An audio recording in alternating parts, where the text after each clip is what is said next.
You could not have asked for a better day here in the Little Apple of Manhattan, Kansas. Well, there are a lot of teams around the country that would be happy to just hang with a team like Auburn. Kansas State, they're not one of them. For more on that, we hear from Christian Steckel.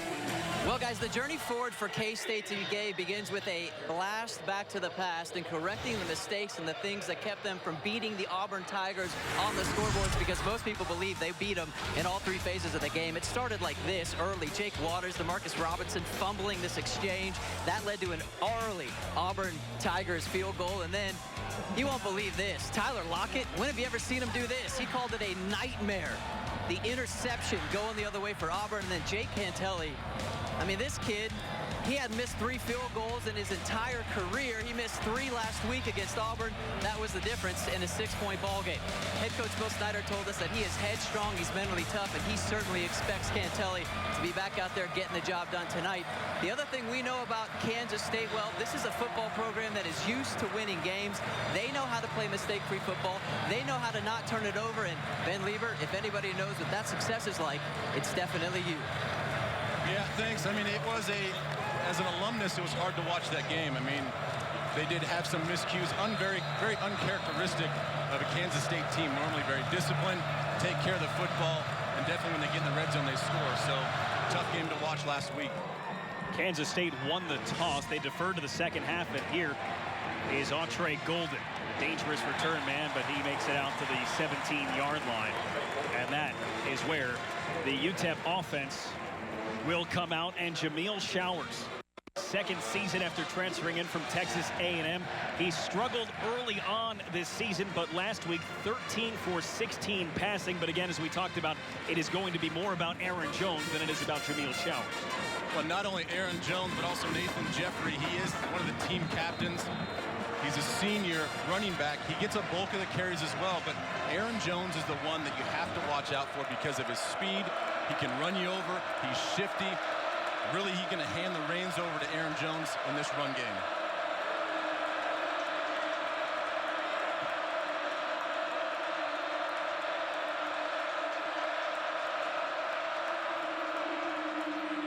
It is Aaron Jones with the first carry of the game. He spins but cannot even get back to the line of scrimmage. A 2-yard loss. Dante Barnett, the first one to meet him. Our key players for today for UTEP's offense and K-State's defense.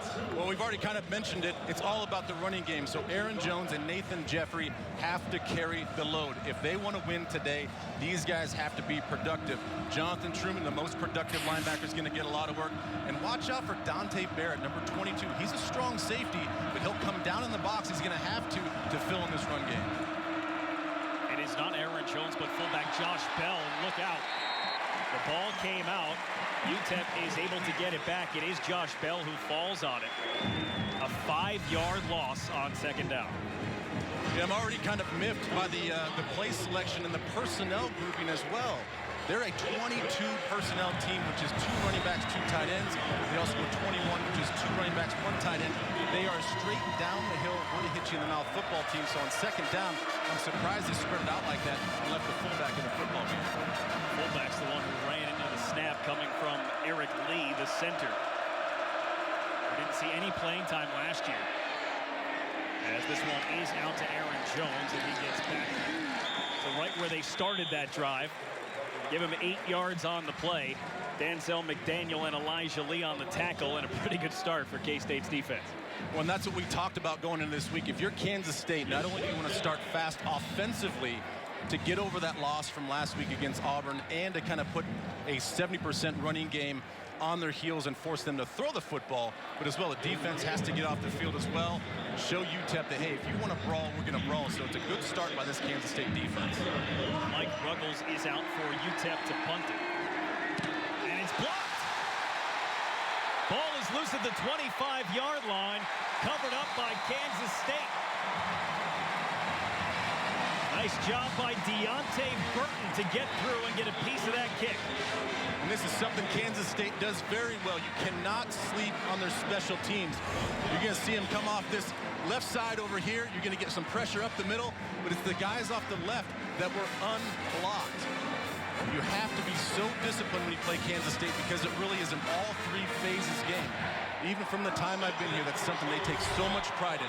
They practice blocking punts. They do it not just a few reps, but they'll do it for 10, 15, 20 minutes at a clip. Not bad field position for Jake Waters and DeMarcus Robinson as they start this drive from the UTEP 25-yard line. And Waters hands it off to Robinson, and he gets forward for a couple. Jake Waters, what a year he had last year in his first year transferring in from Iowa Western Community College. Last week, 24 for 40, but threw 2 interceptions, and you saw his numbers there on the year. He's thrown 12 career touchdowns and has gotten better, it seems, every week since he got here at K-State. As he had a rough start to the season, but this team won 6 out of their last 7 games last year, and a lot of that had to do with the maturation of Jake Waters.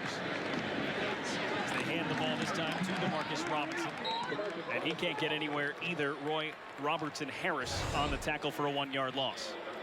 Well, for Kansas State, it's going to be all about throwing the football. Get back to what you know best. That's getting the ball in the hands of Tyler Lockett, the preseason All-American. Had a good game against Iowa State, but still kind of waiting for that breakout game. Curry Sexton stepped up last week against Auburn when they needed them the most. And as far as UTEP defense goes, their safeties are going to play so disciplined. Quarterback run game is going to be a problem, but you can't let anything over the top as well. First 3rd down, and Waters spreads everybody out, including DeMarcus Robinson, out of the backfield. And here comes the pressure. Waters on the move, will throw. It is complete. He finds Tyler Lockett for the first time today, and a first down at the 12-yard line. Well, they talked about it in our meetings. If you're going to be good against this UTEP defense, you have to play good man coverage. Check out number 16 at the top of the screen. Man coverage, a problem that they faced against Auburn. They knew that UTEP was going to come out and do it. So it's a nice job of developing some skills early this week, recognizing man coverage and getting open. So 1st and 10 from the 12 on a drive that started at the UTEP 25 after a blocked punt. Robinson spins and gets a couple. Met quickly by Devin Cockrell. Just a sophomore. A lot of young players on this UTEP team in 2nd year with head coach Sean Kugler. When he's one of the guys that we just talked about, he's got to fill in the run game, but again, he can't let anything over the top, and he did a great job of just taking on the fullback, blasting him in the hole, and getting a part of the tackle. UTEP 4-11 overall. Sean Kugler took over. 2-10 last year in a year where their roster was just decimated with injuries, but did see the emergence of a couple of young stars. Waters hands it to Robinson again, looking to get to the right side. And he gets 2 yards before Nick Usher brought him down. And this is an area of focus for Kansas State. We saw their kind of woes in the red zone against Auburn last week. Something, again, they take pride in converting in the red zone. The 3 missed field goals and that deflected drop pass by Tyler Lockett. So that's a point of emphasis this week, and something we got to watch this week is, can they get better in the red zone? Because they start Big 12 action right after this game, and they got to get better in this area. They went 12 for 12 in the red zone to start the season, and then 2 for 5 last week. Obviously makes it a slight cause for concern. Another 3rd down here. Waters has time, and he's looking for Lockett, but it's overthrown. You've got a guy to look at in Tyler Lockett, but he can't do everything, and we will get a field goal try here, and it is not Jack Cantelli.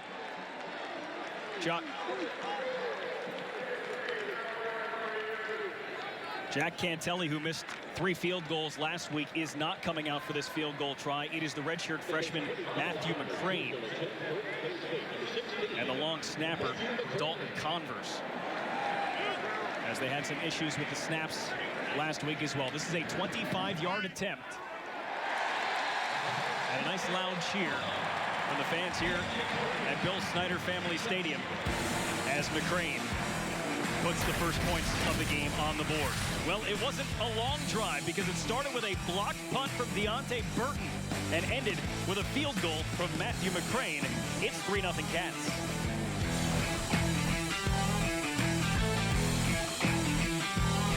Okay, so So you're officially off the clock. You better have a truck that can keep up. Ford F-150. From tailgating and touchdowns to suiting up and stepping out. It goes the distance with EcoBoost power and fuel economy. With all the slick details to keep you in the lap of luxury. Maybe that's why an F-Series truck is sold nearly every 42 seconds. Hey, get back to it, weekend warriors. Now get an F-150 with 0 for 66 plus $1,750 cash or up to $8,750 total savings at your best in Texas Ford dealer. Kansas State on the board first, 9-0 over the last 2 seasons when putting the first couple of points on the board. 7 plays, it only went 17 yards in 3 minutes and 14 seconds, ended with a field goal from Matthew McCrane. It was his first field goal attempt of the season. He did come in and kick an extra point last week after Jack Cantelli's 3 missed field goals against Auburn. So UTEP will get the ball back, and we'll get it, if it goes according to their plan, in the hands of their dangerous return man, Andre Golden. And here he is from the goal line. Has 4 career kick returns for a touchdown, including 2 for 100 yards as he gets out to the 33-yard line, and it was the kicker, Ian Patterson, who had to make the tackle. Today's cold, hard facts are brought to you by Frost Brewed Coors Light. Look at the time of possession for UTEP. Ben, you talk about them running the football. You have to if you want to hold on to the ball for 36 and change. Yeah, that's what it's all about. Again, we keep talking about the old school. You're going to hear it over and over again throughout this game. This is an old school offense. Much of college football is going to the spread offense. They want to get plays ticked off really quickly. But these guys want to slow the tempo down. They want to run the football, and they want to grind you out and have you make mistakes and just get worn down by taking on fullbacks and tight ends all game long. So I like this style. It's a little bit different than we're used to in the modern college football. Hand the ball off to Aaron Jones, and he just runs straight forward for a gain of 3. We've talked about the yards per game as an offense, but what about just Aaron Jones? He's not the only guy that runs the ball, but he is number 2 in rush yards per game behind just Tevin Coleman. It's a pretty impressive list, and UTEP having Aaron Jones on it is special. Well, it's great for Conference USA, and it's great for UTEP to be in that class with those guys, because there's a lot of big-time offenses, and you've got a couple guys that can run the football, and Aaron Jones is only getting some of the carries. That's quite impressive. He's on the sidelines now, as this is the true freshman David Hand, who had 5 carries for 19 yards last week. He gets 2 here. Jonathan Truman made the tackle. There's one thing I want to point out. When you watch this UTEP offense, keep your eye on the fullback or the tight end that's in the ball game. If they go 2 backs, 90% of the time, that's where the football is going to go.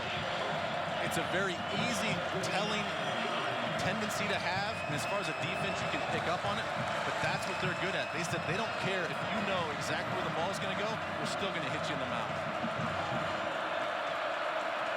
3 wide receivers, including Nathan Jeffrey. But no time for Jameel Showers to get rid of the football. Sacked by Travis Pritz for a 7-yard loss. It'll bring up 4th down. And you can see Pritz right there. Just a great arm over. Classic swim move to get the guy going to the outside. You come back to the inside. And when you need a big 3rd down play, Pritz comes through for you. We talk a lot about Ryan Mueller. There's a lot of guys in this K-State defensive line that are well coached. They play with high motors. And again, they're okay playing 4 quarters of smash mouth football. Mike Ruggles in the direction of Tyler Lockett, but he'll just let it keep on bouncing. And this one will roll and be down at the 22.5-yard line of Kansas State. Lockett didn't get a chance to return that punt, but when we come back, we'll see if Jake Waters can find him on the field.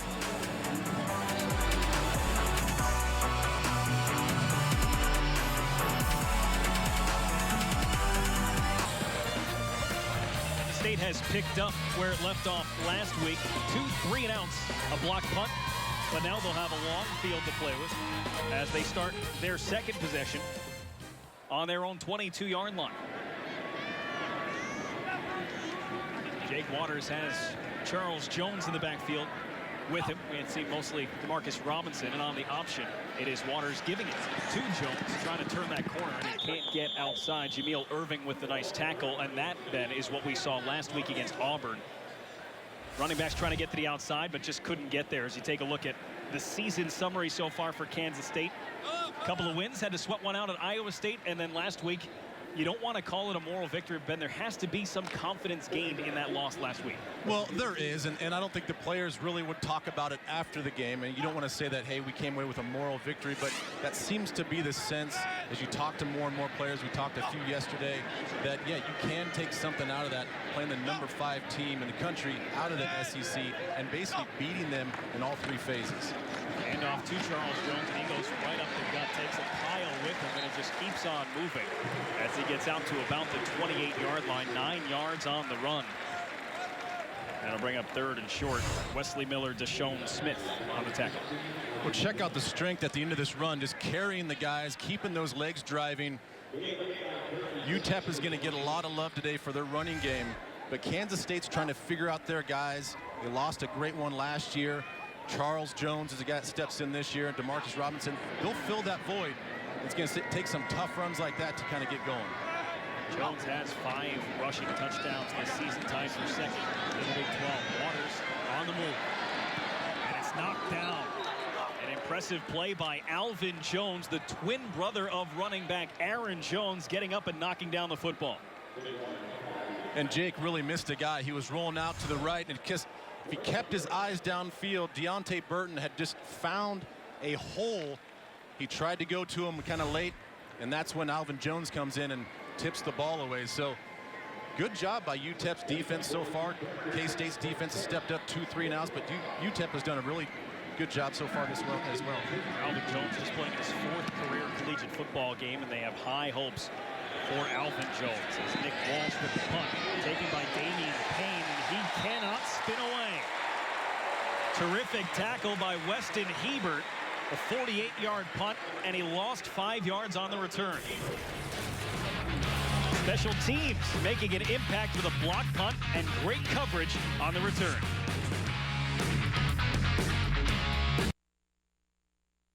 Coors Light says don't get flagged for breaking the law. It's a cold, hard fact. 21 means 21. So keep yourself and your friends in the game. Our game so far has been about defense and special teams. A 3-0 lead for Kansas State. One of the better rushing offenses in college football against one of the better defenses in college football so far. K-State's defense has held UTEP to -9 rushing yards to start today's game. Nathan Jeffrey in the backfield. They like to just run it up the gut, but that gut has not been open so far in this game. 1 yard on the carry for Jeffrey. We can see on the replay, once a hole develops, Truman just fills perfectly. Read your keys. You see the down block by the guard, and you shoot your gun. Get some pressure off the edge, and you're going to shut down the run game. This is not ideal for UTEP to come in this game and have, be stopped in the running game.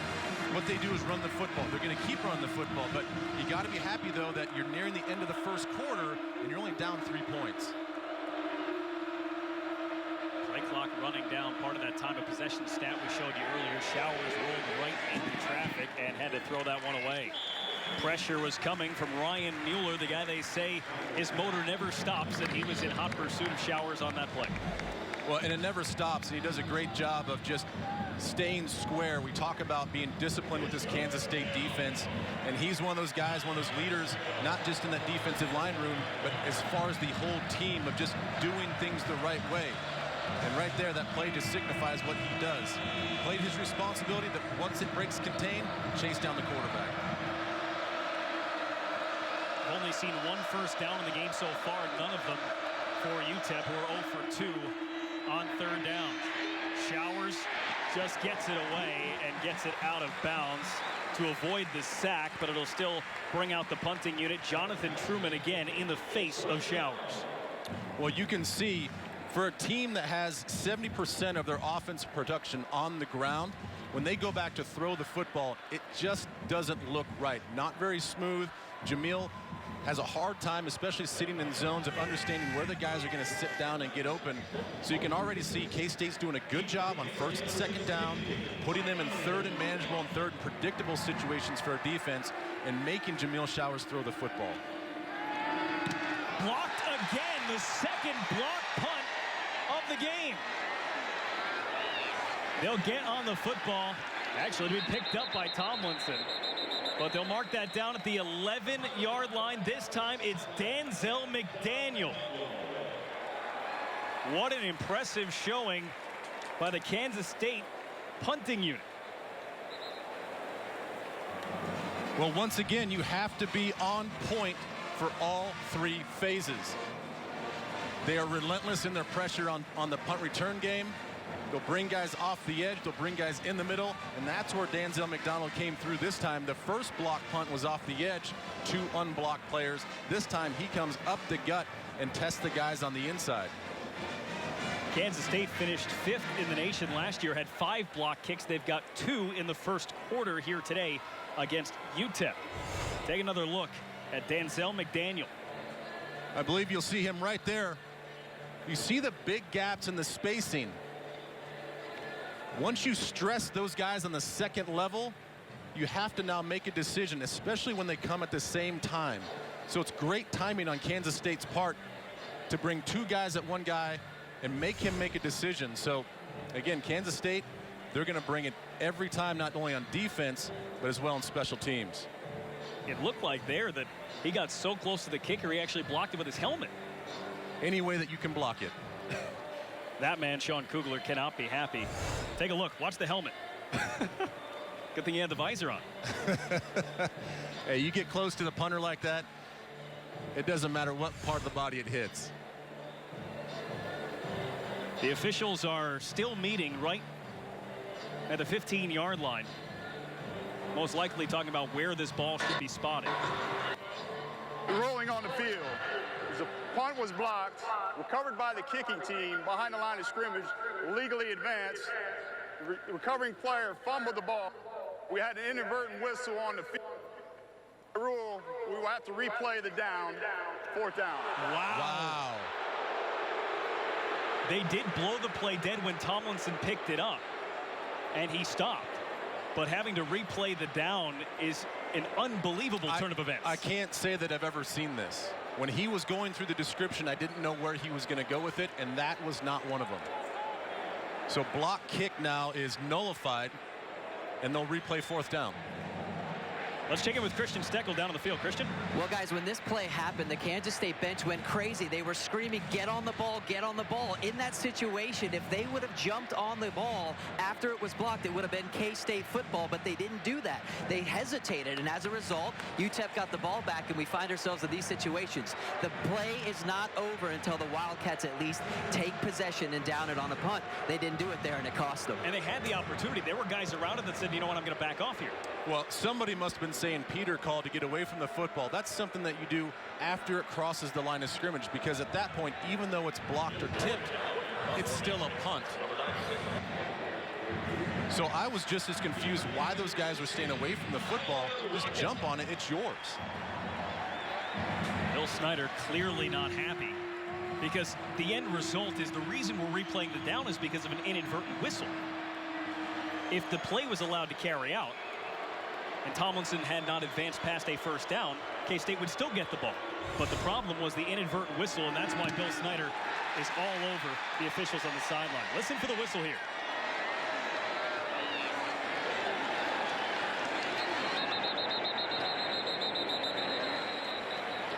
He made a reference to the return team ball.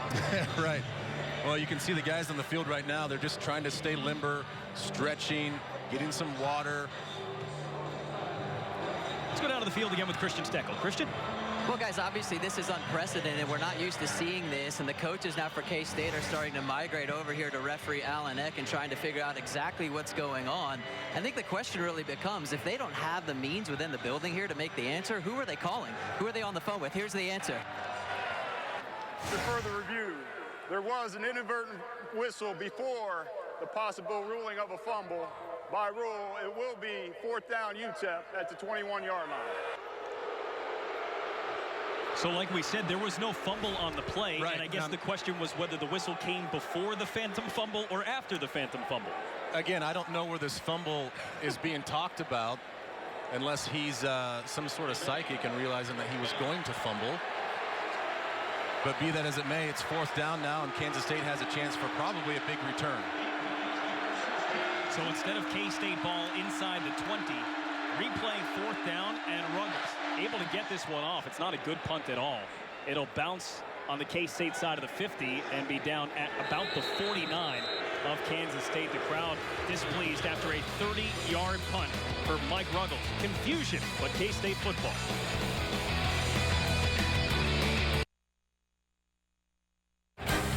Took over 12 minutes to run 9 seconds off the clock. 3-0 Kansas State. Don't miss Fox Sports Live as the crew brings you the latest news and highlights from a full day of Major League Baseball, the NBA, and the NHL. Watch Fox Sports Live nightly on Fox Sports 1 and streaming live on Fox Sports Go. Kansas State with a football and a 3-0 lead. 1st and 10 from their own 49.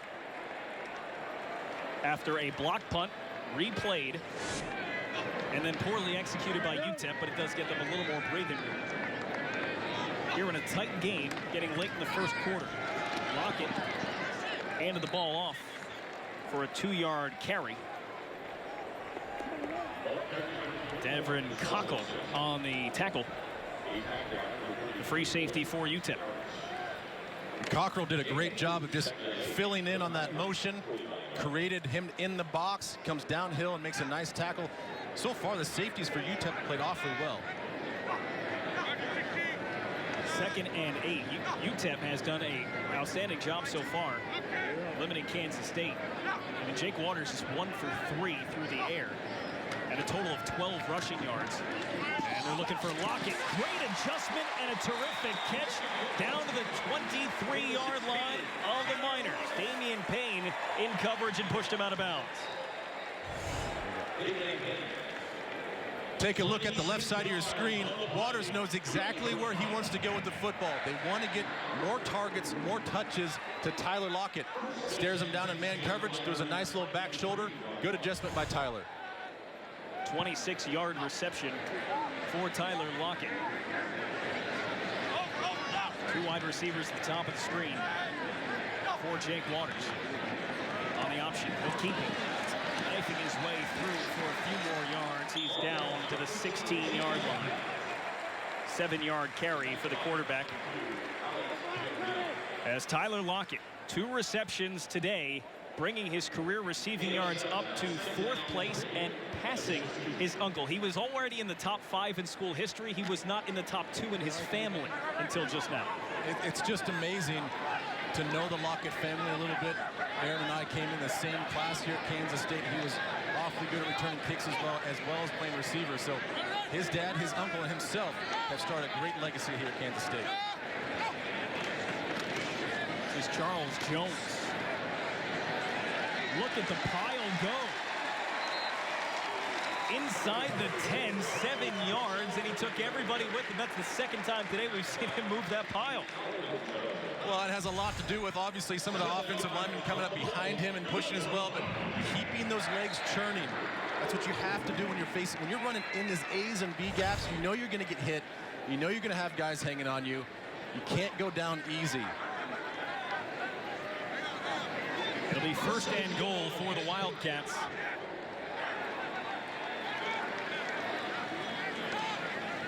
From the 8-yard line. It is Jones again out of the Wildcat. And he's got a path reaching for the touchdown.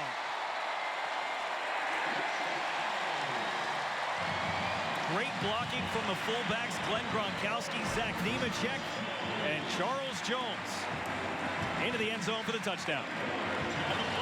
When you know that Charles Jones for Kansas State, number 82. Yeah, it's going to be awfully close after seeing the replay. Check out his knees. Were they down before the ball crossed the plane? This is not under review, at least not yet, and now it will be. Previous play ruling of a touchdown is under further review. And the 50,000 here, already displeased with the officials. The replay crew not exempt from that. And now they will look and see if this is actually a Charles Jones touchdown. Would be his 6th of the season. Close. It's close. It might be at the 1 or 2 inch line, but And it's again, close. The ruling on the field is a touchdown, so they have to see something that would disprove that. Knee down. That's awfully tough. That's a tough call. That is the 6th rushing touchdown of the season for Jones. All 6 of them have been out of that Wildcat formation. If it stands. Otherwise, it would just be 5. If it stands. And why not? Why not do it again? If you've got about an inch to go, just line up and do it again. Charles Jones is a sophomore that had not seen any game action before this year. He redshirted in 2012, did not play a down in 2013. And now he is possibly registered his 6th touchdown. Looks like he's short from that. That's a great look. That's a tremendous look. Great job of slowing that down, giving everybody a clear shot of that. And by that picture, it looks like he's about a foot away from the goal line.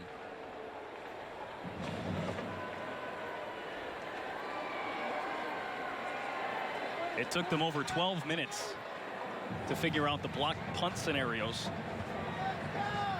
This one, you can understand why it takes a little bit longer with how close it is, but we do have, it appears, a resolution.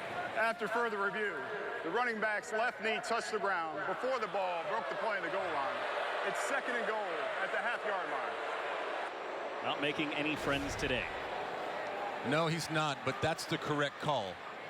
And you can't be mad when you go back, and for these students, the people here at the stadium, maybe you couldn't see it on the Jumbotron. When they go back and watch this play, they'll understand the correct call is made, and that's all you can ask for. Waters is back in the game. For K-State. But so is Charles Jones. And Clint Gronkowski, it'll be Waters himself. No need for a review on this one. Touchdown, Wildcats.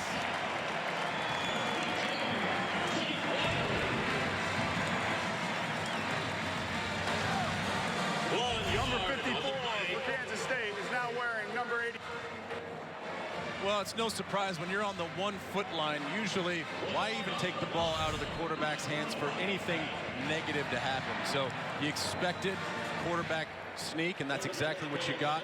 Good job by the offensive line, is digging guys out and pushing that pile into the end zone. Saw a nice little exchange there on the sidelines between the guy who got them to the 1 inch line and the guy who gets credit for the actual touchdown. Extra point is good from Matthew McCrane, who is 2 for 2 today. 1 extra point, 1 field goal, and Kansas State now has a 10-0 lead with still 2:01 to go in our first quarter. Jake Waters, the senior quarterback, has really come into his own. Took over the game at Iowa State. Is now the fastest in school history to reach those numbers. 200 completions, 3,000 yards, and 20 touchdowns. And Bill Snyder talked about his leadership, the way he came out of his shell in Iowa State, and the sky is the limit for Jake Waters. Yeah, Coach Snyder likes a fiery, emotional, a leader that at the quarterback position that can fire up his guys verbally.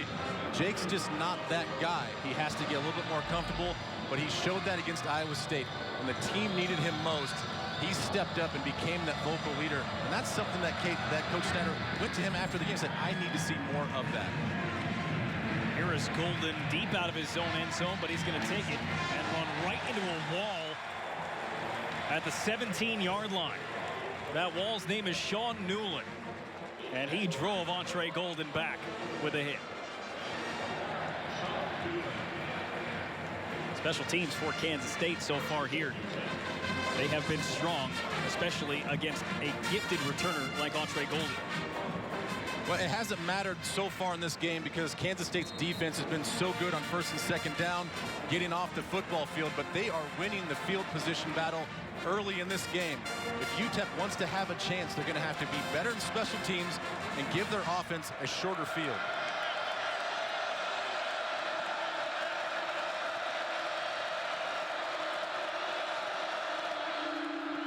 First down, they pitch it to Aaron Jones. Trying to get to the outside, and he is spun down shy of the 20. Give him 2 yards. Travis Green strong safety on the tackle. Speaking of the Kansas State secondary, the starting cornerback Morgan Burns we have not seen today. We knew he was questionable with a groin injury, something he dealt with last year. He is out of the game today, at least so far. Nate Johnson has been taking his place opposite Denzel McDaniel. And when Nate came in last week, Auburn recognized it and went right after him. That's something also to watch in this football game if UTEP has to throw the football. Aaron Jones again, and he is stopped in the backfield by Dante Barnett, the MVP of the Buffalo Wild Wings Bowl last year. A 2-yard loss, and Aaron Jones has been unable to get going here today. We say everything starts up front. Check out the defensive end closing right here. He's the one that starts this thing. Look at the penetration up the field on the other side of UTEP's offensive line. That's where plays are made, forcing the running back to bubble, allowing the guys in the secondary and the linebackers to come up and make the play. Kansas State wanted to force UTEP to pass. Here is 3rd and 10, and Showers just dumps it off to the tight end, Eric Tomlinson, and he got flipped. Shy of the first down, the ball came out. It's a 9-yard pickup. He needed all 10. Tomlinson gave it a good effort, but Denzel McDaniel flipped him before he hit that first down marker. And this is kind of scary, too, if you're Tomlinson and UTEP. He's battled a little bit of a shoulder injury, and check out the end of this play. Right on the shoulder. He got up, sprang to his feet, clearly not injured, but for a guy that's so important to this offense, banged up a little bit the last couple weeks. That's the end of the first quarter. We certainly don't want to see a hard fall like that. Separated his shoulder in game 1, suffered a back injury in game 2 that Sean Kugler said most players would not have been able to play. He has not missed a game so far this season, and he took a hard hit there in the final play of our first quarter. Longest first quarter we've seen in a while. It ends with Kansas State holding a 10-0 lead over the UTEP Miners here this morning.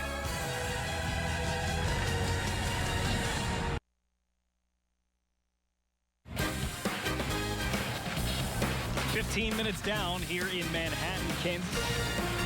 Beautiful campus here, Kansas State. Little Apple at 10-0.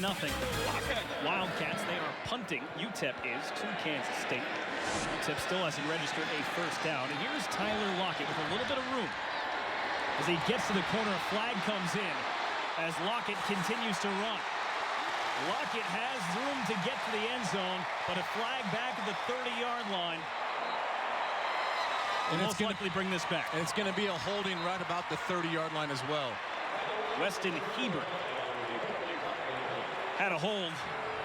That is going to negate a 67-yard punt return. During the return, holding, number 4, receiving team. 10-yard penalty from the spot of the bow. First down. They get Caleb Pruitt for it. Yeah, check it out right here. There's actually no reason to really hold him, because I don't think he was going to be right there. I don't think that he even had the momentum to carry up the field to make the play. And that's the point in time when, as a blocker, you have to understand timing and where the guy's at and body position. You can't hold when the guys in the return is right there and the momentum of the tackler is already across your face. You see those penalty numbers. We don't expect to see many penalties from either team today. And that is a costly one right there. It looked like, I mentioned Hebert, it looked like he also had a hold of Tomlinson on that play. Wasn't whistled for it, but you can only get one anyway. So instead of 6 points on the board and getting the ball back to UTEP, they're all the way backed up in their own end, and Waters is looking for an outlet. A nice catch by Zach Trujillo, the tight end. No gain, but it bails him out of damage. Well, it's going to be awfully hard if you're Jake Waters when you're facing man-to-man coverage on the outside and you run nothing but just vertical routes, and it's hard to beat man coverage in that respect. You got to see a little bit more crossing routes, rub some guys off, some pick plays, something to get these guys open, because plays like that, like Jake just saw, it's hard to fit that ball in tight windows. 4 wide receivers set for Waters, who has DeMarcus Robinson to his right. Waters is looking for Deontay Burton, a local product here from Manhattan. Damian Payne in coverage. Well, once again, you're going to see one-on-one coverage at the top of the screen. A little bit of a push-off, a little hold. That's all going to get played. But again, if you're going to face man-to-man coverage, you got to start using your other receivers to confuse these defenders and create some space. Just one first down today. Look out over the middle. A violent hit on Cody Cook popped the ball free. There you see that hard hat mentality from UTEP coming up, making sure he didn't hang on to that ball. Well, again, I don't know about going straight down the field and getting all the chunks right now. You finally do a good job of separating, but then now you have to read the deep safety. And a nice job of using your eyes and targeting that ball. Again, these defenders have a hard time in college football the way it is to hit these guys in a certain spot. They call it the strike zone, and he hit the strike zone right there and popped the ball out. Punter got knocked down, and so this is just for show right now as it's taken out of bounds by Damian Payne. But Nick Walsh upended on the play. We just talked about those penalties. Another impactful one here. Well, you're right about that. Both teams do a really good job of not making kind of stupid, shoot yourself in the foot mistakes. A couple times now, Kansas State on that last Running return. into the kicker, number 87 defense. Penalties decline. First down.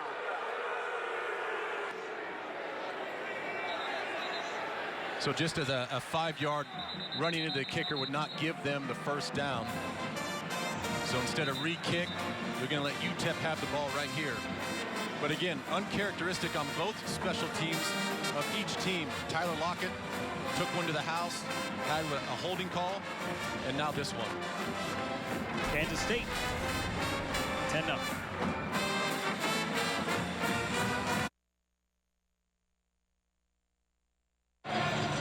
Just after noon here locally, and not too many places you can hide from the sun here at Bill Snyder Family Stadium. Beautiful. Late September day. Number 25, Kansas State, up 10-0 on the UTEP Miners, who have their best starting field position of the day at their own 41-yard line. Neil Showers 2 for 4 passing, and he's looking to throw here. Looking to throw to a wide open man downfield, and Jared Shaw was able to adjust to an underthrown ball and make a catch for a 41-yard pickup. And we may have some more tacked onto that. Holding, number 30, offense. 10-yard penalty. Replay, first down. The fullback, Darren Lufasa. Or not, or have it come back. K-State right there was guessing run. They brought a safety down to fit in the box. They play action pass and they leave a void. But as a fullback on the All-American Mueller, again, got to be more disciplined when you're pass blocking like that. Just punch with your hands and use your feet, but don't grab.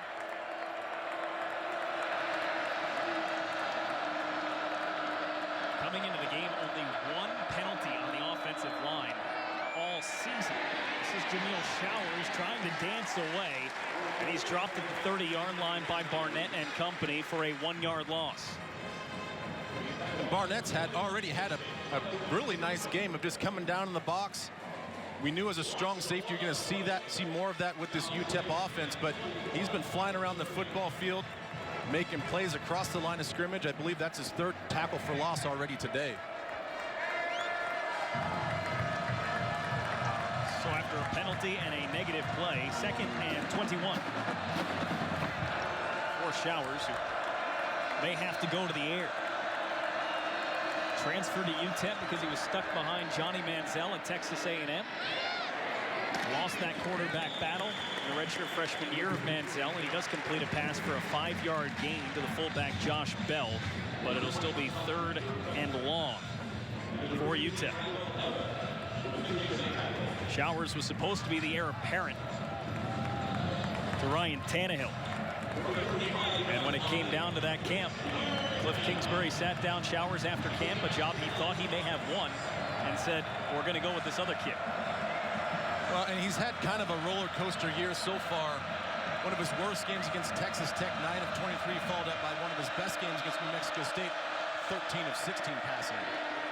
Showers on the move, and he's got an open man, but this time Ian Hamilton couldn't hang on to it. Just a drop from the leading returning receiver for the Miners, the senior from Pasadena, California.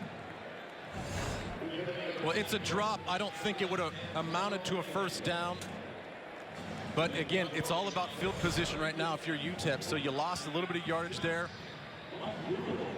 But when you're looking for a quarterback to, again, get into a rhythm, if it's going to turn into a football game where Kansas State now has a 10-0 lead and you're going to start abandoning the run game and start throwing the ball, you got to come up with big catches. Receivers have to step up and give your quarterback a chance. Another chance for the block, but couldn't come up with it. Here's Tyler Lockett from the 21. He's got a path on the near sideline, and he's dragged out of bounds at the 38-yard line by Nathan Jeffrey after a 43-yard punt and a 16-yard return. Jake Waters bringing the Wildcat offense back on the field. 38 yards so far for Waters.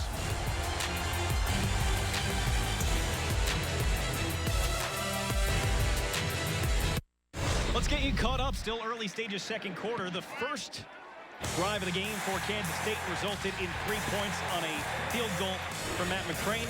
And then it was Waters, after some confusion, punching it into the end zone on a 1-yard touchdown run.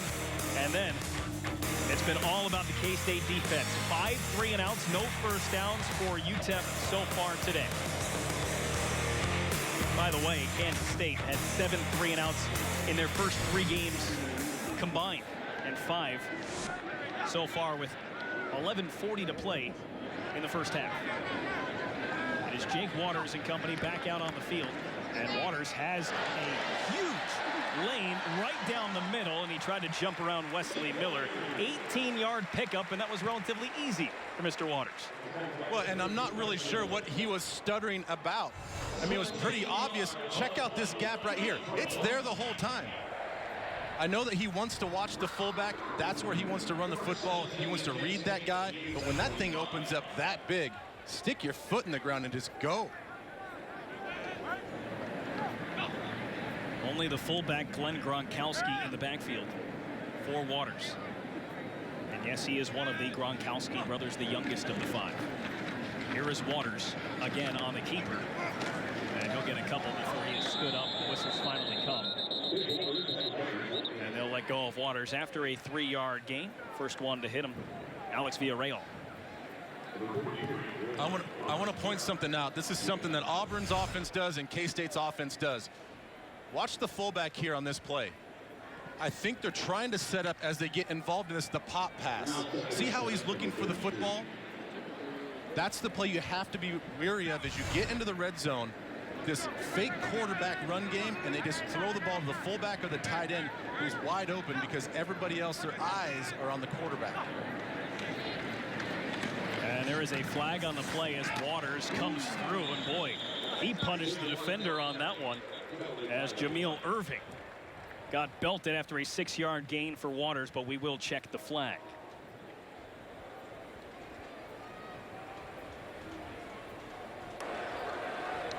Illegal formation, offense, more than 4 men in the backfield. 5-yard penalty, second down. Well, so far we've talked about how both teams are disciplined football teams. They don't get penalized much. And so far there's been a couple crucial ones. Again, the holding call on the punt return with Tyler Lockett that get called back. And now this one, just undisciplined, uncharacteristic really of both football teams. So it is 2nd and 12 for Waters, negating the 3-yard gain, backing him up. And Waters will give it to Charles Jones. And Jones slips a tackler, and he's got a first down. Met by Devin Cockrell. A 14-yard pickup for Jones as Anthony Puente let him get away.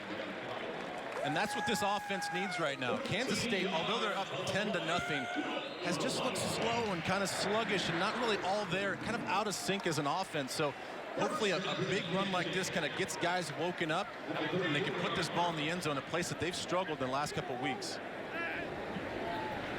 So a fresh set of downs at the UTEP 34-yard line for Waters.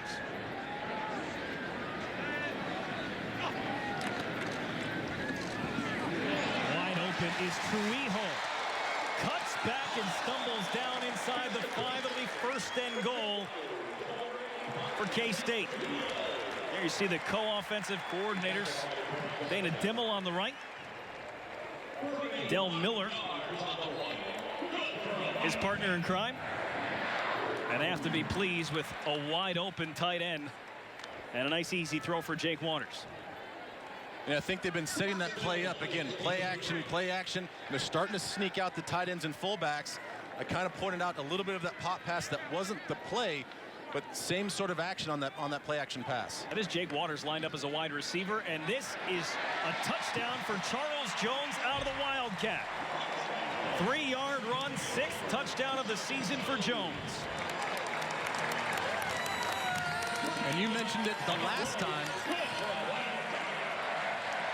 Number 54 of Kansas State is now wearing number 82. The last time he was in Wildcat, he got stopped just short about the 1-foot line. Every one of his touchdowns have been out of Wildcat. So again, follow the blockers. UTEP's defense, they know it's coming, but it's one of those things that's so hard to stop.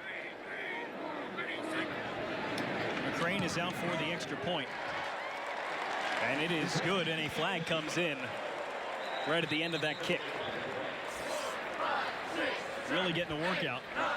We will check 2 flags that are about 6 inches apart from each other at the 10-yard line. And I think it's going to be running into the kicker. I'll come over and check with Coach Snyder. Running into the kicker, number 6, defense. The penalty is declined. The extra point kick, good. Immediate timeout. It is a 17-0 lead for Kansas State. It was an easy run at the end, but it was the big play for the big tight end, Zach Trujillo, that set up the score, and Kansas State lead grows to 17-0. Here in the second quarter, 8:52 to go in it. 5-play drive, 63 yards, 2 minutes and 48 seconds gives Kansas State a 17-0 lead after the touchdown for Charles Jones. I give a lot of credit to Kansas State fans here today. They have showed up in full force, 11 a.m. kick or not. They were here early, and they have been engaged as much as they really could be with the pace of this game, with the penalties, with the reviews, with kind of the slow-moving offenses. They've been engaged as much as you can expect. Well, you might be surprised. Fair enough. But I'm not surprised. These guys love football. This is Untitled Chapter. He missed it. A chance for Kansas State to get on it. But it is recovered nicely by Damian Payne. Not great starting field position, but almost unbelievable starting field position for Kansas State. As we go for a game break to our Fox Sports 1 studios and Greg Wolf. All right, thanks, guys. Let's go to Athens. Number 12, Georgia, down early to Tennessee, and then Todd Gurley goes up and over. 40th touchdown of his Georgia career. It will be reviewed and upheld. Bulldogs lead 14-10 second quarter. Brendan, Ben, back to you. Thanks, Greg. Well, don't forget tonight, you can check out Memphis and Ole Miss here on our Fox Sports networks. That's coming up at 7 Eastern. Number 10, Ole Miss. DeCorey Johnson is down on the field, injured in that kick. Check on him when we come back. Number 25, Kansas State up 17-0 on UTEP. For this week's Coach's Corner, we check in with Christian Stecker. Sean Kugler is a good fit as the head coach of the Miners of UTEP, guys, because he has no fear of getting dirty in the trenches. He developed that tough, hard-nosed approach to football after spending 10 of the last 11 years in the NFL coaching for the Lions, Bills, and Steelers. And we'll see if they stick with this running game, Ben, down 17-0 here midway through the second quarter. He likes to pound the rock, and he knows he can be creative, innovative, but if they can't run the football, they probably can't win this football game. Well, you're right. I think it's going to be interesting to see if he sticks with his game plan. Their MO is to run the football. A lot of big personnel, 2 tight ends, 2 running backs. They also go standard 2 running backs, 1 tight end, and they'll hammer you and hammer you. But again, like you said, you're down 17-0. Are you going to stick with that sort of game plan? Stick with your identity? We'll have to find out. 10 rushes, 6 passes so far today, and you saw those numbers, -7 rushing yards. One of the top rushing offenses in the country. Nowhere to go for Aaron Jones. Give him 2 yards. Jonathan Truman on the stop. Before that last break that we took, we did see DeCorey Johnson helped off the field. He's the reigning Big 12 Defensive Player of the Week, starting at linebacker for the 2nd straight week. And we'll see what kind of effect that has on the defense of Kansas State. But you make an interesting point, Ben. The UTEP offense has been able to run their offense for 12 quarters to start the season. They've never been down in a game. They hung tough with Texas Tech. They've got to play their game. What do they do if they get down, since they're already down 17-0? Can you stick with this plan and make it work? Showers to throw. Gets it away to Josh Bell, the fullback, and he'll be stopped at the 10-yard line. Will Davis with the tackle, just a 4-yard gain. It'll bring up 4th down and a punt from deep in their own end. Well, the unfortunate part about Jamil Showers, his development and where he's at now, they're not asking him to throw the football down the field. So it's going to come down to the receivers if they have to kind of morph into this passing offense, get the ball in the receiver's hands quickly, allow those guys to make a few guys miss in the open field, and see if he can pick up some big chunk plays doing that, because he's not ready right now. The receivers are not ready right now to start taking shots down the field. No pressure on this punt. Line drive towards Lockett, who will field it at his own 42. He's trying far side, and he has some space and a blocker. Lockett cuts back again. There he goes. Touchdown, Tyler Lockett.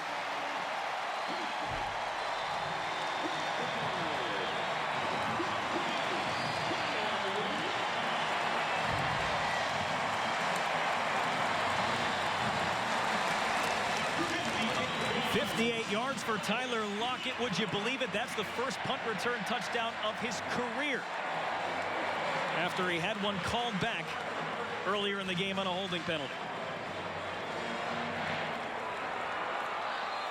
4 kick returns for touchdown, but the first time he has gone to the end zone on a punt return.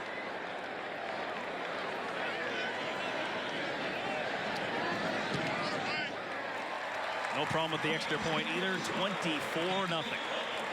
Well, I'm not going to say that it's easy when you get blocking like this, because clearly at the end of this play, Tyler showed what he's all about. But just check out this left side over here. You see a man right there. He's baiting. He's waiting for a guy to come over. Everybody has their backs turned. Their backside is to the return side. That's just great execution. A man for a man, getting your blocks. Tyler doesn't have to do much, but right there, just that small little fake out, able to pick up his feet, get back up to speed. That's what makes him so special, is he can change direction and get back up to speed better than a lot of guys in college football. How about that number? That's the 92nd non-offensive touchdown since 1999, when you were here. That's right. And again, we talked about it, we practice it all the time. The return game, defensively, tips and overthrows, getting your hands on the football, always having a score mentality, trying to get the ball in the end zone. And Kansas State does it better than anybody else in the country.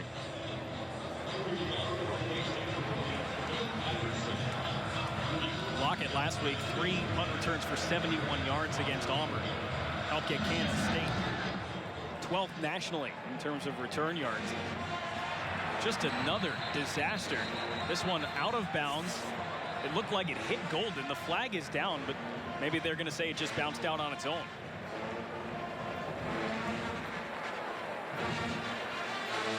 It looked like it may have hit Golden in the leg, but it did not touch him. Free kick out of bounds, number 40, kicking team.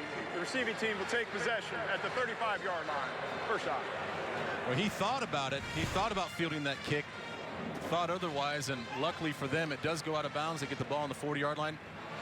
You know, really their best field position all game long because of a penalty.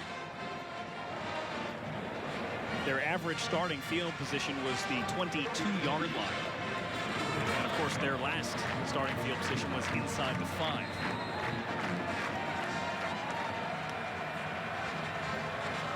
So first down for Jamil Showers and the UTEP Miners, who have rushed 11 times for -5 yards.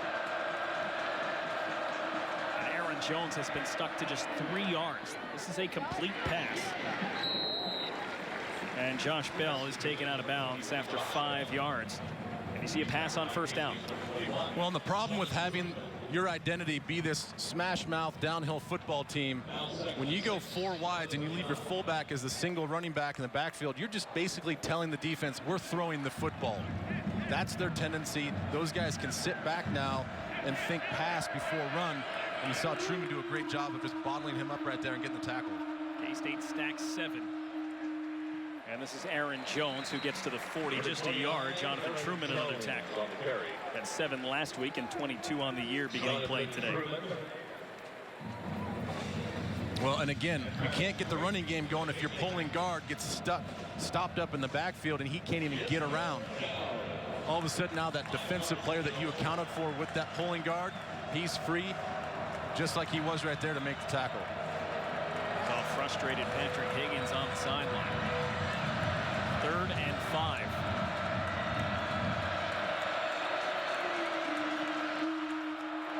Showers will take off. Hit right at that line, and that extra effort may have gotten him their first down. And they will move the chains. Will Davis got a hat on him, but couldn't drive him backwards. And Kansas State did a good job of sitting in that zone. Eyes back on the quarterback. Once he breaks the line of scrimmage, those guys really pursued. But give a lot of credit to Showers right there. Just that second extra effort right there to pick up the first down. Showers only started 7 games last year in his first year since coming over from Texas Tech. He missed 5 with an injury, separated his shoulder against Rice. So his maturation process slowed just slightly. We have a flag down as Aaron Jones takes it into Travis Britz for 3 yards, but we will check the marker back at the 40-yard line right near Bill Snyder's sideline.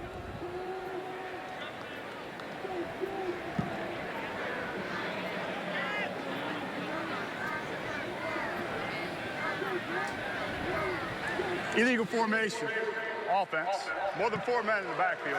5-yard penalty. Second down. Seeing that call go once on each side. Down. Well, much like we talked about, these penalties, although not a ton, but they're kind of just dumb pre-snap penalties, some holding calls here and there, undisciplined stuff. UTEP's had a couple drop balls as well. So as an offense, when you're struggling like this, you can't afford to have pre-snap penalties. You can't afford to have drop balls. They have to play perfect if they want to come back now 24-0. So 1st and 15. Here's Jones, left side. And he gets a yard. Let's go to LA for Fox Sports 1 studio game breaking. Greg Wolf. All right, guys, thank you. Back to Athens, number 12, Georgia. Going back to work, Hudson Mason finds true freshman Nick Chubb. Some nice moves. 20-yard touchdown. It was 21-10. Tennessee added a touchdown. It's now 21-17, second quarter. Brendan, Van, back to you. Well, that Bulldog offense is going to get awfully tough to stop with Gurley in the backfield to develop that passing game. Get a good game going on right there with Tennessee. 2nd and 15. Altrey Golden is in the backfield this time with Showers. And Showers hit as he threw.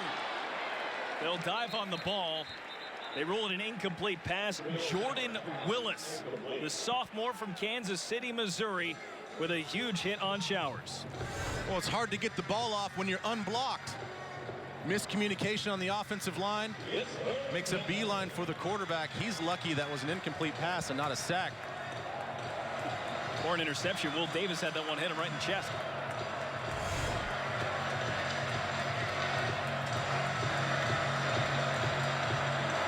Third and 15, and see the play clock running down. UTEP doesn't look anywhere near ready to snap the football. And a timeout coming from Waters. Or excuse me, from Showers.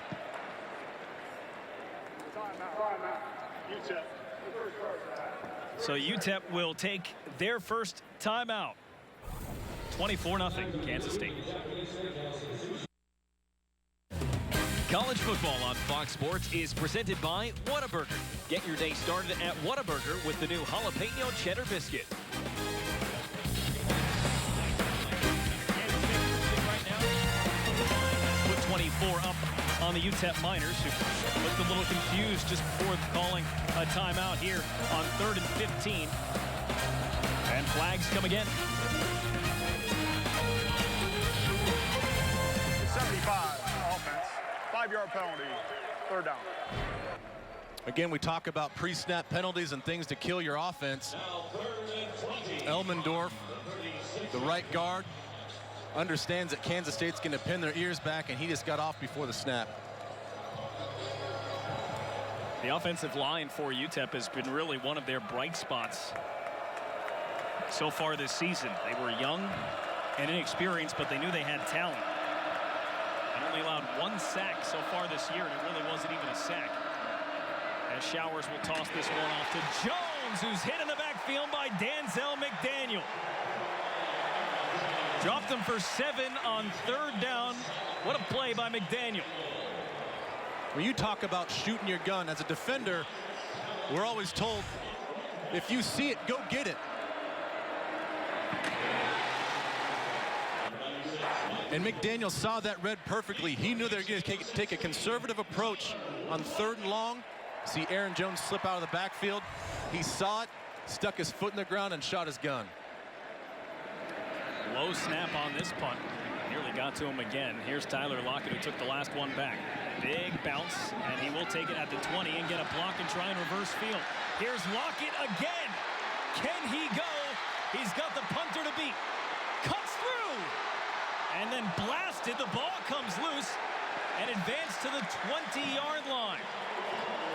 Weston Hebert able to pick it up. Lockett took it most of the way. 63 yards. Catre forward with the big hit that jarred it free. Well, once again, it's all about Lockett, and Kansas State doing a great job of setting the wall. UTEP has got to do a better job of reading the blocks, understanding where the returns are coming from, and what a vicious hit. They're fortunate there that when Lockett fumbled that ball, they were able to pick it up. That's a scary looking hit. It's good that he got up uninjured. So the ball is at the 20 on 1st down for the Wildcats. A little movement there from UTEP. As Waters and Robinson switch sides. Cody Cook in motion to the top. And it's Robinson falling forward for a few.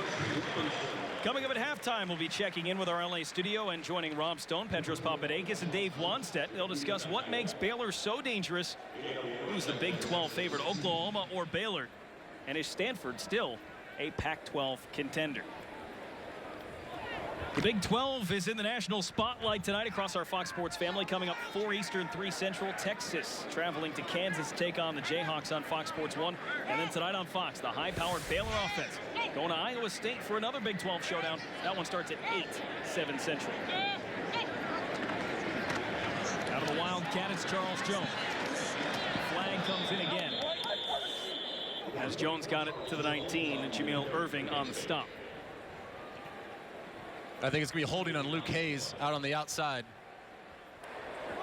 Holding, number 68, offense, 10-yard penalty, 2nd down. Well, you talk about what makes Baylor so good, and they're going to debate that later on. I tell you what, it's that defense. We can talk about the offense putting up all these yards, first in NCAA. KD Cannon, freshman, sensational player, tons of speed, but that defense finally getting recruited, getting the top athletes to play defense. They've got some corners that can come up in your face and challenge you every play. Baylor finally getting a defense that can complement that offense. Both teams awfully scary. On 2nd and 16, Charles Jones. This little move, he gets back to the 20-yard line. It'll bring up 3rd and 10. See Oklahoma, you see Baylor bend after the performance from the K-State defense last week against number 5 Auburn. Can you entertain them in that conversation? I think you have to. If you're going to take Auburn for what it is at number 5 in the country, being in the SEC and the fact that Kansas State really outplayed them for 95% of the game, you absolutely can put them in contention for this Big 12 title. K-State just 1 for 4 on 3rd downs as we tick to 45 seconds to go in the half. Waters just got it away. It is complete to Lockett at the 15-yard line. 7-yard pickup. And the clock moves to a half a minute. And now the timeout is taken. Timeout. Kansas State. Their first charge of the half. 30 seconds in line. So quick timeout here and a chance for Bill Snyder to get a few more points on the board here heading into halftime. Special teams have been a big part of this game. And after the special teams disaster, that was the 3 missed field goals last week against Auburn. Obviously, the whole team needed to move past that, but special teams also heading in a new direction with a new kicker, as Jack Cantelli has not come out to kick anything today. It's the redshirt freshman Matthew McCrane who has been given that duty. Well, and what a good opportunity for McCrane. Obviously, because of what happened to Cantelli last week, he steps up. Looks like they're going to go for it here on 4th down. But as you go into this bulk of this Big 12 with Texas Tech coming up next at Oklahoma, you want to find a kicker that you can trust and count on when you get into the meat grinder that is this Big 12 conference. They go for it on 4th down. UTEP scrambling to get into position. 4th and 3 with 30 seconds to play in the half.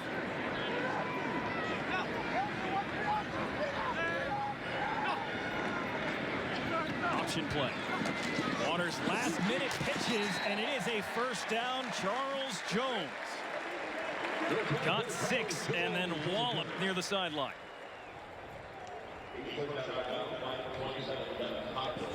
And I don't have much of a problem with the way UTEP plays this. They strung it out just like they're supposed to. But Waters being so patient, that's what allowed everybody on the defense to collapse on him. He held the football, got the late pitch.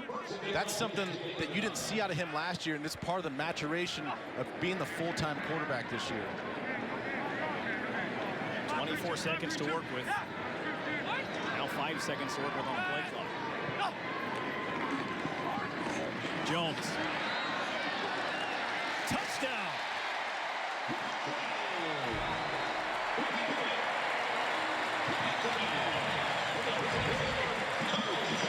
It's a 9-yard touchdown run for Charles Jones. Cody Whitehair brought him into the end zone.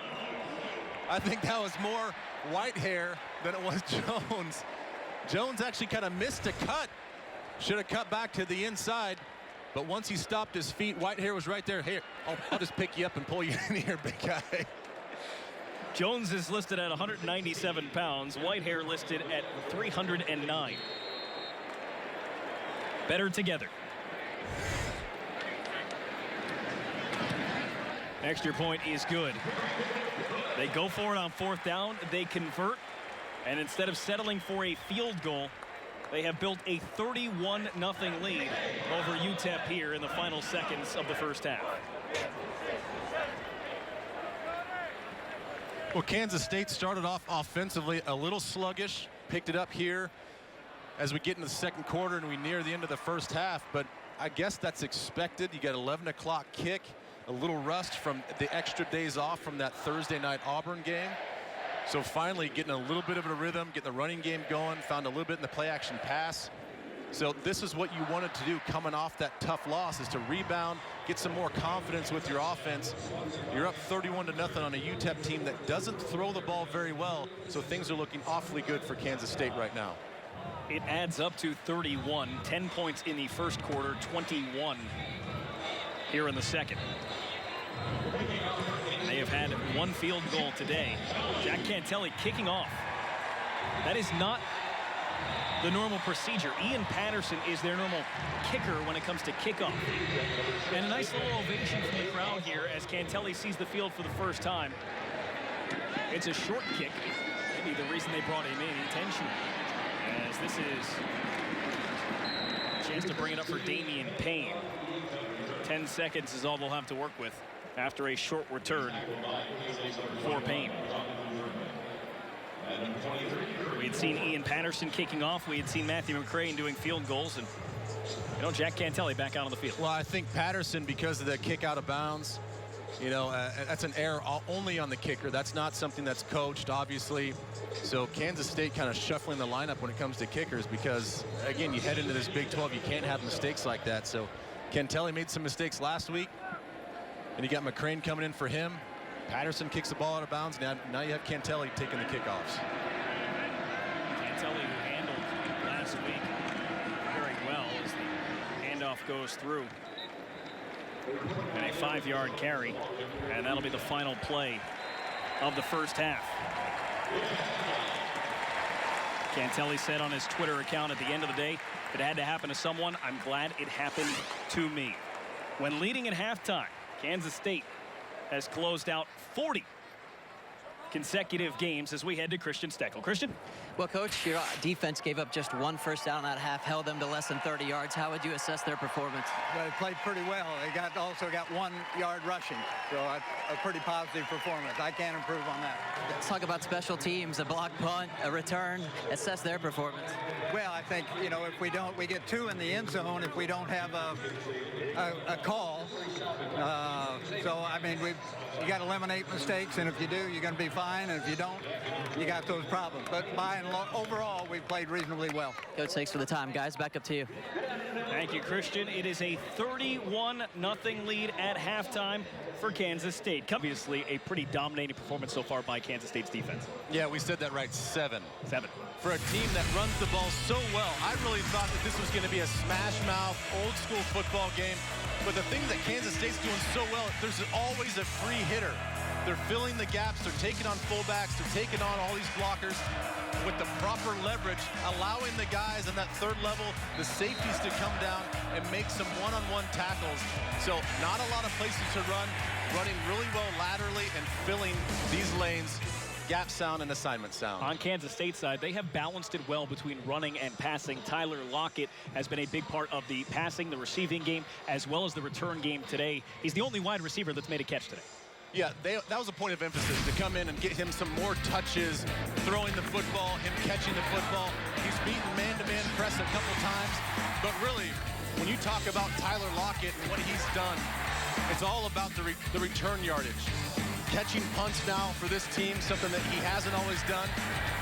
Great job by the punt return team setting up a lot of these blocks. There's always a free guy to pick up any loose defender.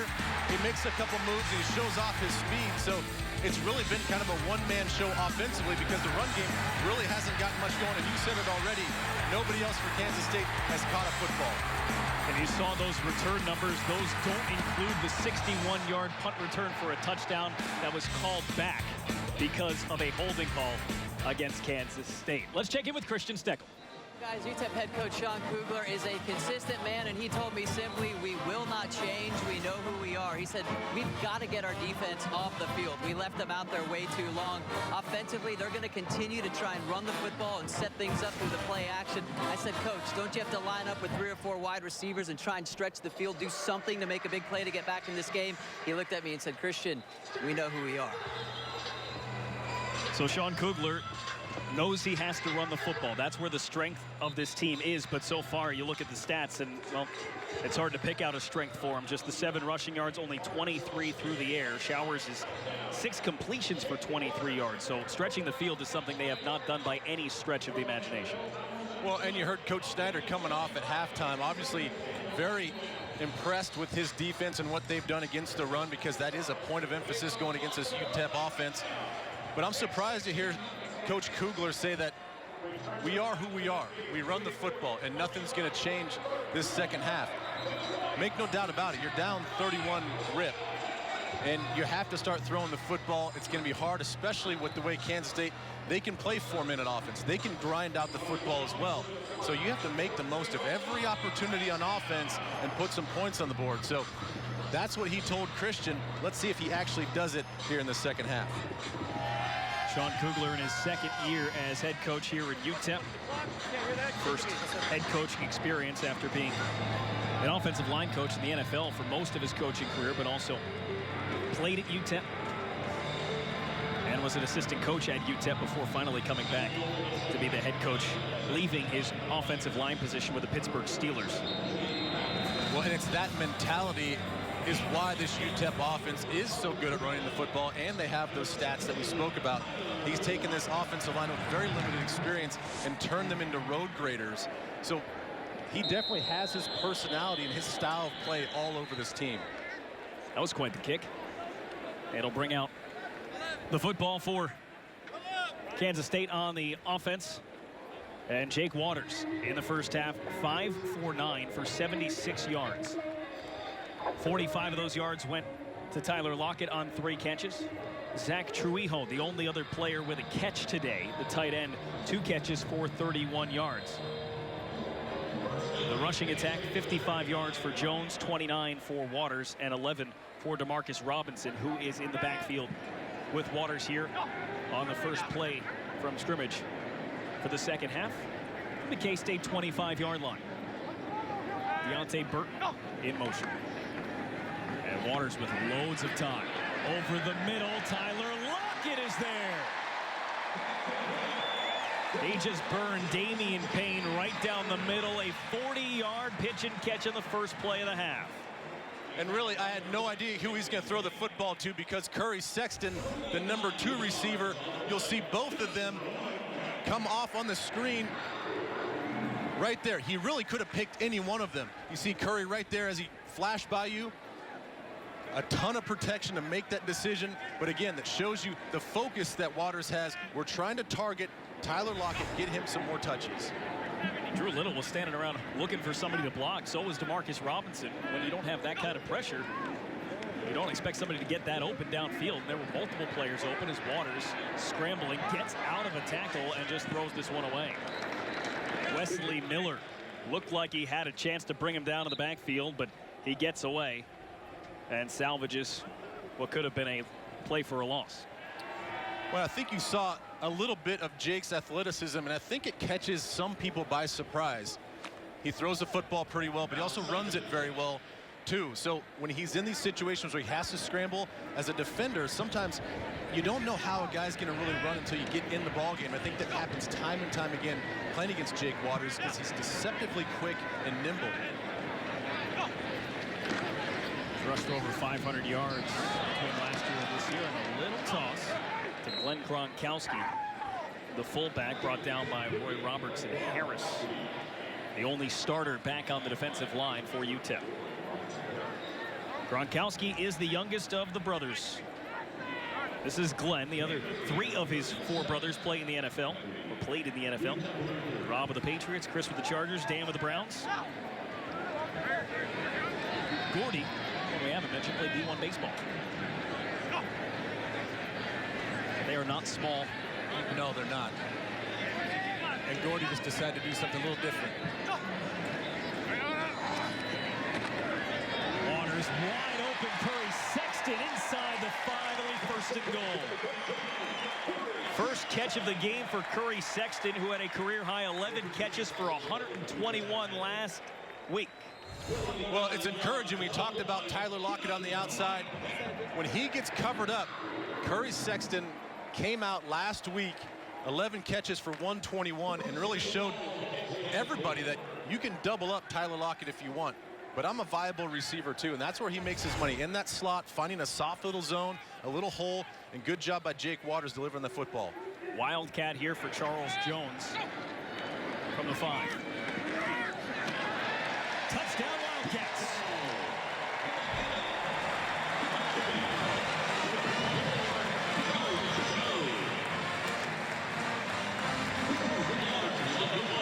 Second rushing touchdown of the game for Charles Jones. He got some more great blocking to help him into the end zone. Well, it's funny too, whenever he's in Wildcat, you know they're going to run to where the fullback is. Gronkowski with the nice block. Stuyvesant comes across, pulling from that left guard squad, bringing all these extra blockers, and all he has to do is just stay patient, wait for that stuff to develop, and scoot it in the end zone. Matthew McCrane makes it 38-0. Kansas State on top. They air the ball out a little bit. They wind up running it into the end zone. Charles Jones, touchdown, Cats. 2 minutes into the third quarter, Kansas State has added to their lead, 38-0 over UTEP. Jake Waters in the first half threw for 76 yards. It was 6 drives. He went 5 for 9. On that drive, Waters went 3 for 4 and threw for 71. So another dynamic to the K-State offense. They're showing they can do it a couple of different ways. Here's Ian Patterson out to kick off. It's noteworthy because we didn't see him last time, and the last time we saw him kick the ball off, he kicked it out of bounds. Sophomore from Columbia, Missouri. Put this one in the middle of the field for, well, it was for Golden. Instead, it'll be Damian Payne taking it, slipping out of the first tackle and then buried back inside the 20. As we go down to the field, and Christian Steckel. Well, guys, not actually on the field right now, here on the lawn at K-State. You know, it's so cool when different schools and universities have different traditions, but here they've got the lawn, and I got to tell you, it's not a bad seat in the house. Prices range anywhere from $15, $20, $25, all the way up to $50, some people told me they paid to sit here. But when you look behind me and you get to see the view, not bad at all if you're a K-State Wildcat fan. And bottom line is, for me, hey, throw out the blanket, bring some extra stuff to eat and drink, and have a good time. Don't find this in most Big 12 venues, but you find it right here in Manhattan. Hope you brought the suntan lotion out there with you. Well, I think they're actually going to keep that. They're going to do a north end zone renovation after the last game this year. They're going to blow it out, make it much bigger, a little nicer. I think they're going to keep that as well. I think, like Christian's saying, that's a nice piece to have. Not a lot of places have this little picnic area to watch a football game. Travis Green with a good stop on Aaron Jones. No gain and more of the same for the UTEP ground attack. $65 million renovation coming here to Bill Snyder Family Stadium. Although not really the stadium, they've already renovated that, but the end zone here where the football offices are located. Jones in the backfield again. Showers with a quick throw. And a nice tackle by a couple of Wildcats, taking down Ian Hamilton, Donnie Starks, and Jonathan Truman, a 4-yard loss. Take a look at what this is going to look like next year. A little different than when you were here, Ben. Well, the thing that's going to amaze me is that they're going to get all this done from the last game in November and get it ready by the first game in early September. So it's going to be fast, frantic. It's going to be the same company that built this beautiful new press box that we're standing in right now. But you look at some of those pictures, and my goodness, what a great recruiting tool. And we've had a chance to go to a lot of these Big 12 venues. TCU's got a great place, Texas Tech, all throughout, Baylor with that brand new stadium. That's kind of the thing that you need to do to get these high school recruits in here. Great hit by Donnie Starks on Josh Bell. 2 yards the hard way, and it'll bring in 4th down. $75 million renovation that finished up in 2013, and now a $65 million renovation going on this offseason. And that will give the football facilities an upgrade, and it's all about recruiting, is it not? It really is. And there's actually, on the north part of this end zone again, they actually added on to the left side. That's actually just a few years old, so it's unfortunate that they just added on, and now they're going to tear it all down and build it back up again. Ruggles. Oh, they almost got him for a 3rd time. Lockett muffs the punt, is able to pick it up, and look at him here. He's across the 50 to the 49-yard line. Nearly a block, nearly a muff, and he winds up making some positive yardage. When we come back, we're talking a little bit of Lieber legacy here at Kansas State. That's coming up next. Let's flash back, way back. My partner, Ben Lieber, back in his playing days. First team All Big 12 as a senior, a 3-year starter. 2-time captain here at Kansas State. And Ben, you haven't been back here in a long time. Since this was happening was the last time you were here to see a Kansas State football game. Yeah, unfortunately, with my my NFL career, you know, I could never make it back. If it always seemed like our bye weeks didn't coincide with one of their home games. So yeah, it's been a long time since I've been back. You know, to be honest, when they did the KSU cheer at the beginning of the game, got a little bit of the chills, and it's nice to be back. Good to see some familiar faces. Marcus Robinson with a 5-yard carry on 1st down. 3rd time today that K-State has started in UTEP territory. I did look. You were listed at 6'4", 250. Back in the day. Yeah, you kind of fudged the numbers a little bit. I'm about 6'2.5". I certainly didn't shrink, I don't think, over the last couple of years. And 250 might have been about accurate. There was a time where they said you need to beef up a little bit. So I hit the protein shakes and the weights and just ate a whole lot of pizza shuttle. You're not tipping it at 250 these days. No. I got to shed some weight after I'm done playing.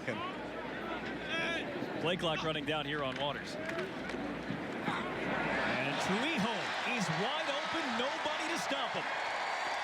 Touchdown, 44 yards for Zach Trujillo. First of the season for the tight end.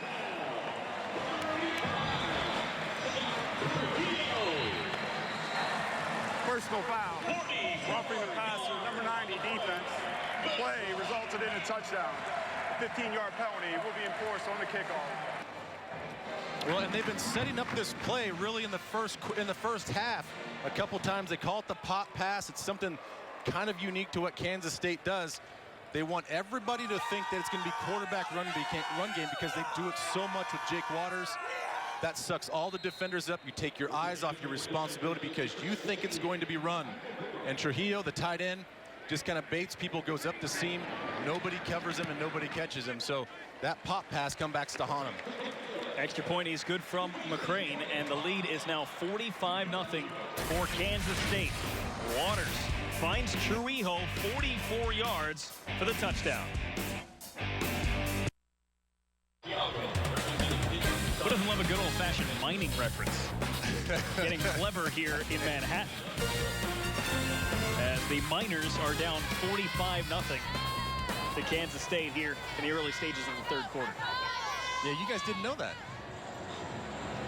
Apparently, the earliest form of carbon monoxide detectors, canaries, sacrificed. Yeah, you looked that up after I told you. You didn't believe me. No. Oh, I believed you. This will be Autry Golden deep enough in his end zone to take a knee. And let's go back. So I talked about that pop pass. It was all set up in the first half. There's Gronkowski as the fullback. See how he's looking for the football? They're checking to make sure that the secondary is going to honor that. And there you see the tight end, Trujillo, on the same sort of action, but he does it from the line of scrimmage. And again, the whole idea is to set these things up as the game goes on, and you pick your spots to run them. Kansas State likes to do this in the red zone. A lot of times they did this one outside the red zone a little bit, more into the field, but they saw something when they set that play up early in the first half and say, hey, we can come back and get this, because those guys are being undisciplined in the secondary. Showers to throw on first down, and it's dropped. Aaron Jones is running back. And the receivers have not helped out Showers today. No, not at all. That's been a couple missed opportunities, a couple drop balls. We talk about Showers just need to develop that rhythm.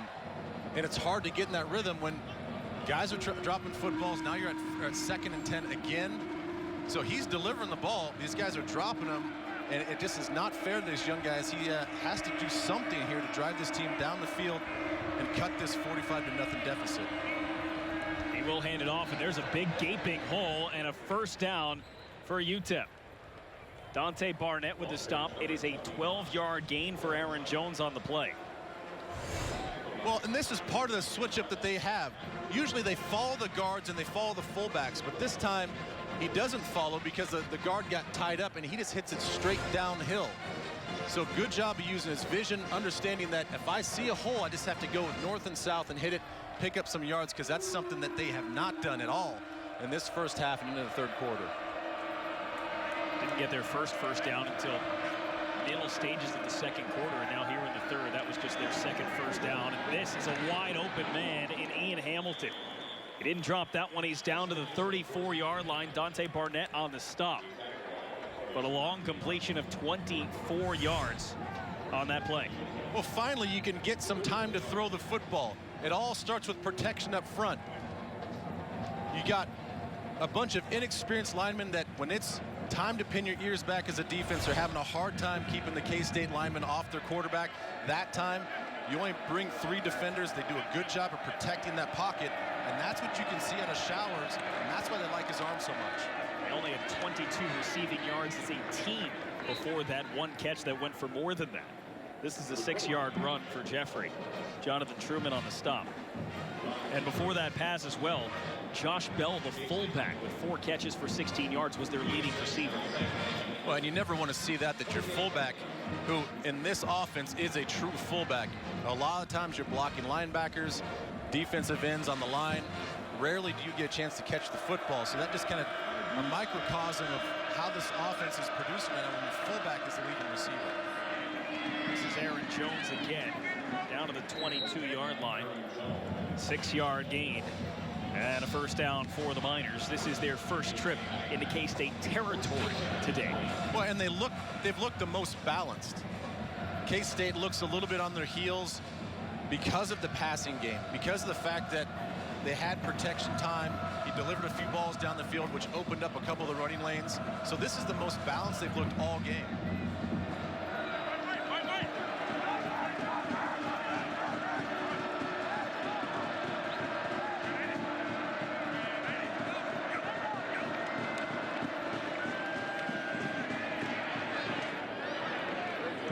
Just threw it away. Will Geary, walk-on, coming in to make the play on Showers. Well, and that time, we talked about the plays before, bring a 3-man rush, having that protection. Kansas State now goes to 4 down linemen. They bring Truman off the right side. You bring in more guys than they can block, and then you get a guy like Will Geary, beats his guy on the inside and gets to the quarterback and forces that throw. So if you want to bring 4 guys, they're going to get to you. 30 yards coming in for this drive, which has gone for 53 plus. Well, Geary makes the stop, give him 57 after a 4-yard pickup. And third down coming here.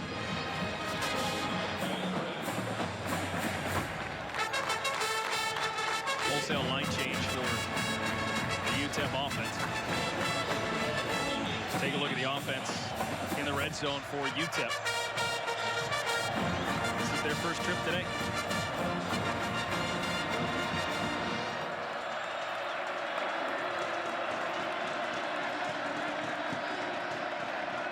Showers had a man unblocked. They couldn't drag him down. Showers' pass is complete to Hamilton, and it'll be first and goal from the 4. Donnie Starks, the one that looked like he had Showers for a sack, and he got away.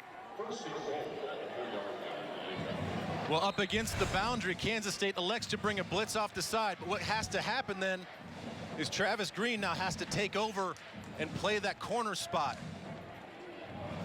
He's got to do a better job of understanding when that receiver sits down, you've got to sit down and get back to the football. But good job by Showers of shaking off that free blitzer on the edge.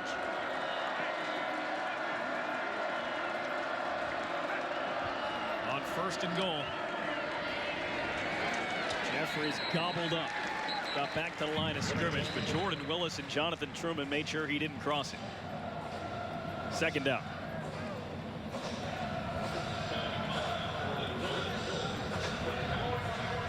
And if you're UTEP, you get this far. Second down. They want to go back to their bread and butter, which is running the football, but they still haven't really found any success with it today.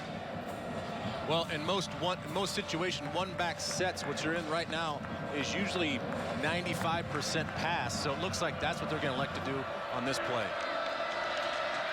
Aaron Jones has 7 touchdowns this season, but they're throwing for Hamilton, and he got it.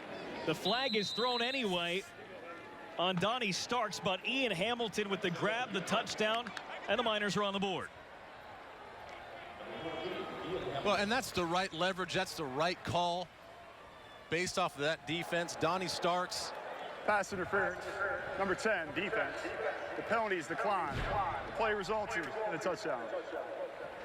And with that inside leverage, you want to take away the easiest throw and force them from almost the far hash to make a touch throw, a long throw.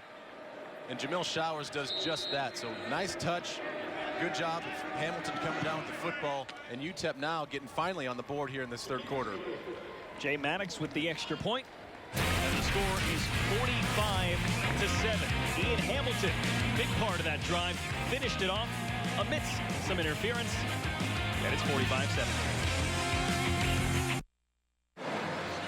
UTEP finally finds a way to get down the field. It was a 75-yard drive, 10 plays, and a little bit of sunshine for the UTEP Miners. Took 4 minutes and 22 seconds. UTEP only had 30 yards on their previous 9 drives coming into this one. Well, it was success a little bit in both the running game and the passing game. The running game has been stuffed the whole first half. They don't typically do very well throwing the football, but it all kind of worked hand in hand on that drive. It was pretty impressive. They had K-State on the ropes right there, and they got to compile a bunch more drives and have some luck a little bit on defense to come back in this football game. Lockett with a chance to return again, and he gets out to the 24-yard line from back in his end zone. Well, we've talked a lot about Tyler Lockett today, but he is far from the only Lockett at Kansas State football. You've got Kevin Lockett, Tyler's dad, who started this whole thing, the all-time leading receiver here at K-State from 93 to 96. Aaron Lockett, who you played with, Ben, Tyler's uncle, who Tyler passed today in the career receiving yards with his second catch of the game. Yeah, I obviously knew about Kevin when I got here. He had graduated by the time I got here and knew about his legacy and everything he had done. And then I was fortunate to get to know with Aaron in the same, I guess, recruiting class. And, you know, it's just an awfully special thing to have 3 Locketts come here and leave such a positive mark, not only on the football field. We can see what they do on the football field, but you get to know these guys, and they are great guys off the field as well. You look at what he has done in his career last year, 81 catches, over 1,200 yards and 11 touchdowns. He didn't have to come back here, Ben. He could have gone and been playing on Sundays this week, but he comes back and a chance to catch his dad and break a bunch of school records. Well, breaking those records is that's bragging rights for the rest of your life. And, you know, he cares about education. He cares about this football team. And that's the reason why he came back here for his senior year. Waters under pressure. He gets it away, and there's Sexton. Dances his way across the 45. Curry Sexton with a nice catch and the improvisation from Jake Waters. Number 1, right hand. But you mentioned Lockett being a student athlete and a good person. He was recently named a semifinalist for the William V. Campbell Trophy, presented by college football's premier scholar athlete award and the National Football Foundation and College Football Hall of Fame. And there's 163 players that are named as semifinalists for that prestigious award, really the top award that goes to scholar athletes, and he's the lone representative from Kansas State. Well, and it's so impressive. If you ever know anybody that's a student athlete, it doesn't have to be football, but to be a student athlete in this day and age, there's so much demanded of you on the field of play that if you can go off the field, do a bunch of good things in the community, and get good grades, I mean, it just is so impressive that these young men out here and young women out there in college athletics can find that balance and find not only the balance but excel at each one of them, and Tyler's done just that.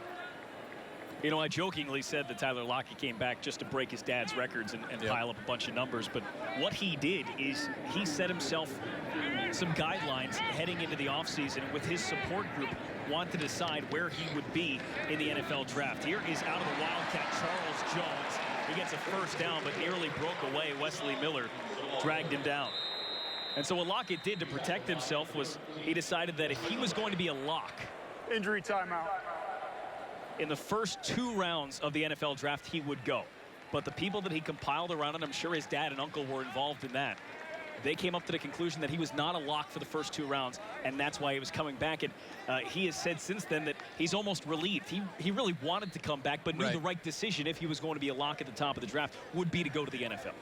Well, it's because, and I agree, you look at that last season, and it was explosive. He had a bunch of yards receiving and what he could do on the return game as well. But at 5'11", 175, you know, there's going to be some obvious question marks whether that can translate into the NFL. My personal opinion is I don't care about height and weight. You don't have to look too far back here at Kansas State to realize there was a little guy they called Mighty Mouse and Darren Sproles that nobody ever gave a chance out of Kansas City in high school. Kansas State gives him a chance, and I think everybody knows if you pay attention to the NFL, you have to know about Darren Sproles and what he does in his stature. So I hope that Tyler gets a big-time chance in the first 2 rounds of this next draft, because I think he's a special player. Darren Sproles, by the way, the only player in K-State history with more all-purpose yards than Tyler Lockett. It's DeMarcus Robinson slipping away. Look at him go! Touchdown, K-State! An impressive 40-yard run.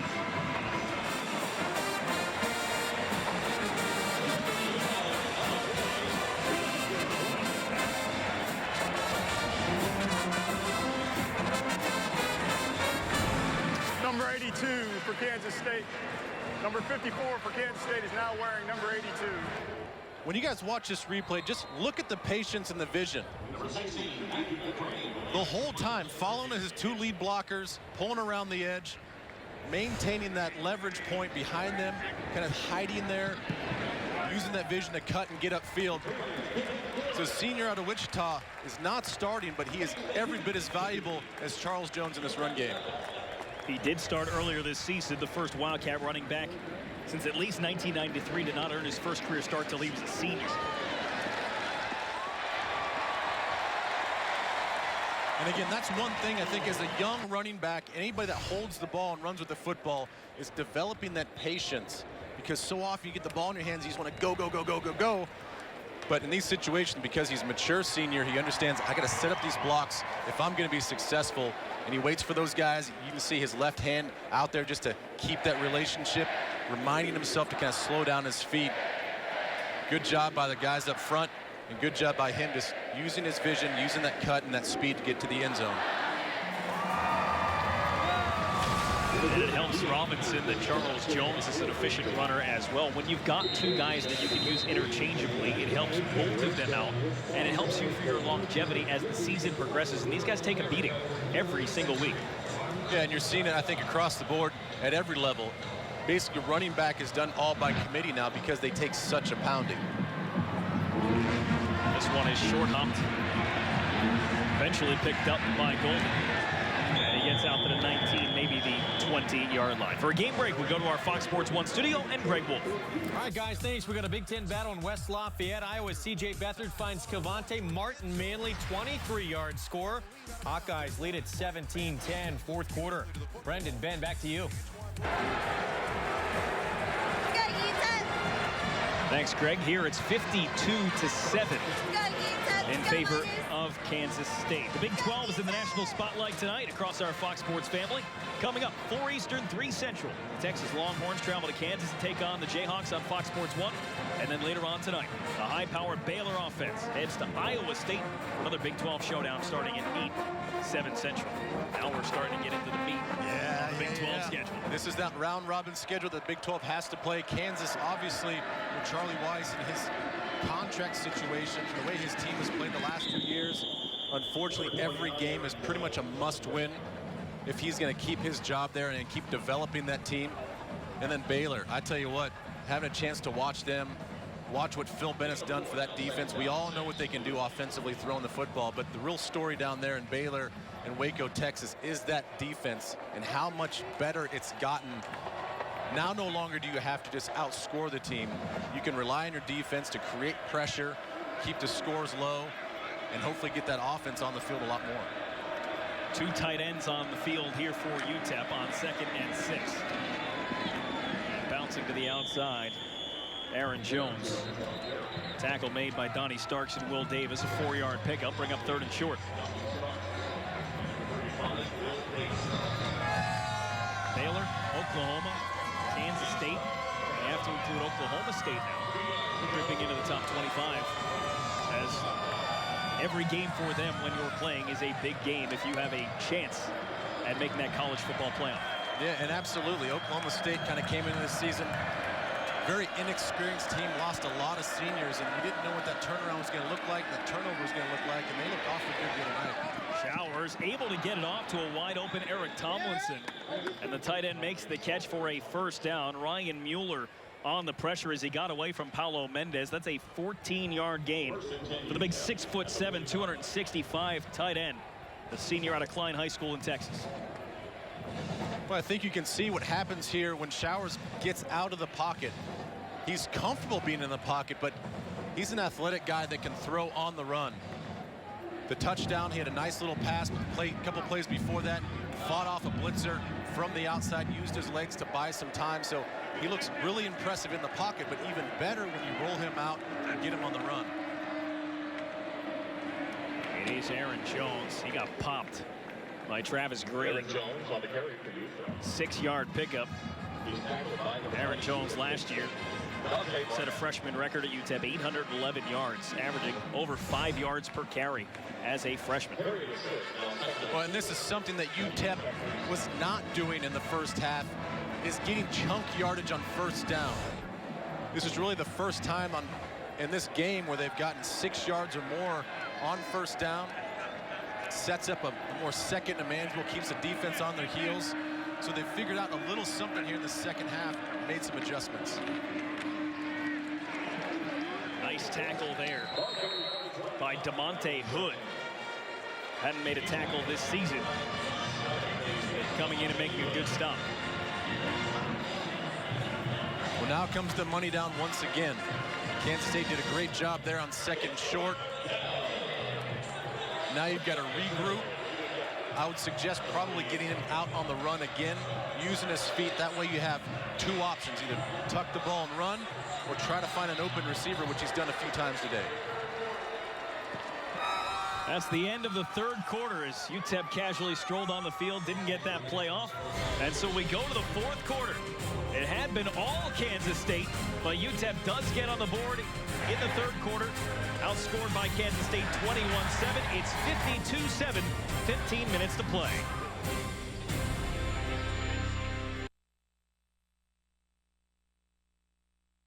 Here in Manhattan, Kansas. Brennan Burke, Ben Lieber, Christian Steckel. K-State up 52-7. A lot of purple today, and well, they start them young. Here, Ben. Yeah, they do. You were surprised by the atmosphere today, and I was not. These guys come out and support Kansas State. Even the young ones do. They start them early. On 3rd and 3, they come up just a little bit short. Nathan Jeffrey on the run, and not that I was surprised, because I did. I watched the game last Thursday, and this place was absolutely unbelievable. Has to be an impossible place to play. But this was an 11 a.m. kick against a non-conference opponent coming in from Conference USA, a team they haven't played since 1999. And presumably a team that, let's face it, UTEP was a 4-touchdown underdog in this game, but they were out. They were here early. And they're going for it on 4th down here. 4th and 1 for the Miners. And it's Showers. He's going to tuck it. Needs to beat a man. I'm not sure he did. Dante Barnett may have stopped him just shy. And it's going to be a turnover on downs. Well, I tell you what, Truman has had a great game of going sideline to sideline as a linebacker, but Dante Barnett, as a strong safety, we knew he was going to have to come up big against this run, but he's been all over the field today. 3 tackle for losses. That will be his 12th tackle. And on that particular play, they just lined him up right in the box, and they just spied the quarterback. Say, hey, if he breaks contain and he wants to run the football, you go get him, and he did just that. So he's having a very impressive game today. It appears the day is done for Jake Waters. Joe Hubner is now the quarterback for Kansas State, lined up in the shotgun. And he will run on 1st down. And he will cross into UTEP territory down close to the 45-yard line. Musgrave and Alvin Jones helped on the tackle.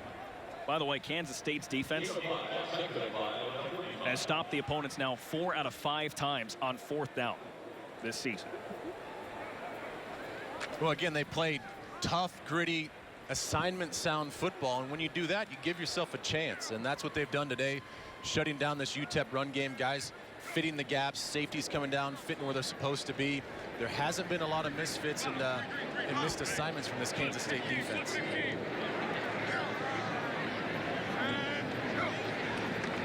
Hubner will take it again. Trying to sneak up on the left side. No gain on the play. Nick Usher in the way. Hubner is a sophomore from Cheney, Kansas, 6'4", 205, and a former walk-on who redshirted in 2012. And he is one of a number of walk-ons here at Kansas State.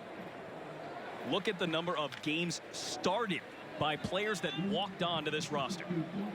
Well, look at the two of the 3 guys at top. B.J. Finney started 42 games here as a walk-on, and he's on about every list imaginable for watches. The Outland, the Remington, Lombardi watch list. He's a 3-time captain. Ryan Mueller, as a defensive end, comes in as a walk-on as well, and he's a preseason All-American this year. So, you know, that's the way I think the attitude and what it was here at Kansas State when I was here, and they're continuing that tradition of getting guys to come in, and you're going to have a chance to prove yourself. I think that's the one thing that Coach Snyder does a great job of, is he doesn't care about stars. He doesn't care about accolades. If you come here and you do your work, you're going to get a chance to shine. And a lot of these walk-ons have done that, and they've earned scholarships now and have become fantastic players. It is Mitch Lockbeeler out to punt, and that is blocked. UTEP won't make the same mistake that Kansas State did earlier. Could-Trey Ford with the block on Lockbeeler, who has had a rough go of it here this season. And Kansas State will have pretty good field position after the block. Special teams making an impact. UTEP getting the ball. College football on Fox Sports is presented by Academy Sports and Outdoors. Right stuff, low price, every day. And by your local Ford dealer. Visit your local Ford dealer now for great deals during the Built Ford Tough Sales event. Block punt gives UTEP the football on their own 47-yard line. Jamil Showers with the pitch. And a chance to run for Aaron Jones. Travis Green with another stop. Let's take a look now on our Academy Sports Right Stuff key player so far for the UTEP Miners, and it's Ian Hamilton, who racked up most of those yards on one drive, the only one that resulted in a touchdown here today. Well, we really thought, which is surprising, that we really thought it was going to be one of the running backs. Because of this dominant running game that they've shown, I really thought that they were going to come out and have a little bit of success, but again, Ian Hamilton with a few key catches and really the only touchdown for UTEP today. Showers has a man open, and it is complete. Caught by Malcolm Trail. A 29-yard game before Travis Green could bring him down. First catch of the season for Malcolm Trail, who's been banged up since camp. Well, and again, it all starts with protection. You get him in motion, you understand, hey, we're going to be in a zone coverage, understanding where to go with the football because of the motion, and he gets the protection that he needs. And it's easy to deliver footballs when you've got that much space to step up and throw. So 1st and 10 from the 21. As they hand it off to Jones. Give him a yard. Let's go to Los Angeles in our Fox Sports 1 studio, and Greg Wolf. All right, guys, thanks. Let's go to Beaver Stadium. Penn State's undefeated record in jeopardy right now. Christian Hackenberg picked off. Anthony Walker goes 49 yards for the touchdown. They missed the PAT. Wildcats, though, lead 20-6 in the fourth quarter. Brendan, Ben, back to you. Well, and that Hackenberg, I tell you what, he looks about NFL ready right now. Been awfully impressed to see him. Clearly, you don't want to see a pick six, but him overall, he's one heck of a player. Showers throwing again. A little miscommunication there as he had to get rid of it in a hurry. Leighton Dowling got around, made Showers throw before he was ready. So 3rd and 9 here, and a chance for Kansas State's defense to come up with a stop after letting UTEP drive down just outside the red zone. UTEP 3 of 12 on 3rd downs today.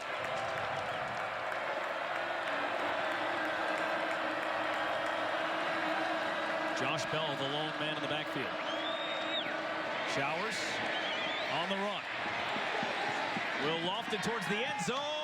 Incomplete. A lot of contact, and there's the flag. Ian Hamilton was the one in the end zone. Well, it's hard to tell who that was even intended for. It seemed like 3 receivers all ended up in the same spot. Pass interference. Number 23, defense. 15-yard penalty from the previous spot. First down. Cray Moore was the one in coverage. But wasn't looking at the ball and just got too much of Ian Hamilton. Yeah, I honestly don't see what was wrong with that coverage. There wasn't a lot of contact. Maybe just the mass of bodies that were around just made it seem much worse than what it was, but getting 3 guys in and around the ball, creating that much chaos, I think that kind of blinded the ref there. So 1st and goal from the 5. Nathan Jeffrey into the pile. Just a couple of yards for Jeffrey. That's his 6th rushing attempt today. Jeffrey 6 rushes for now 17 yards. Aaron Jones has been limited to 18 rushes for 47 yards, a guy who averaged 183 coming into play today. But this is Jeffrey again with Jameel Showers, who has had some success through the air. 13 completions, 112 yards, and a touchdown now for Showers. He throws it well defended. Great job by Dylan Schellenberg, the senior from Wichita, with a diving play. And I tell you what, the thing that he does very well is we call baseballing the football. Too often times you see people swipe down at the football, but you want to catch it just like you'd stick your mitt out there like you're playing baseball. That at least allows you to have a higher success rate of knocking that ball down. So great technique by Schellenberg there on that PBU. 3rd and goal from inside the 5. Showers dumps it off, and it's over the head of Catre Ford and incomplete. Matt Sywert trying to track down Showers, and it brings up 4th and goal. And Ford was open for about 3 seconds. Our Academy Sports Right Stuff key player. Well, obviously you can't just give it to one guy when you shut down a rush defense like this. So 59 yards allowed. Kansas State defense is playing all assignments sound. The guys up front, the guys in the back end as well. 4th and goal. Pressure comes, and he gets it off, and it is a touchdown. Nice job to haul it in by Aaron Jones. An eventful 3-yard touchdown catch. And UTEP makes it 52-13.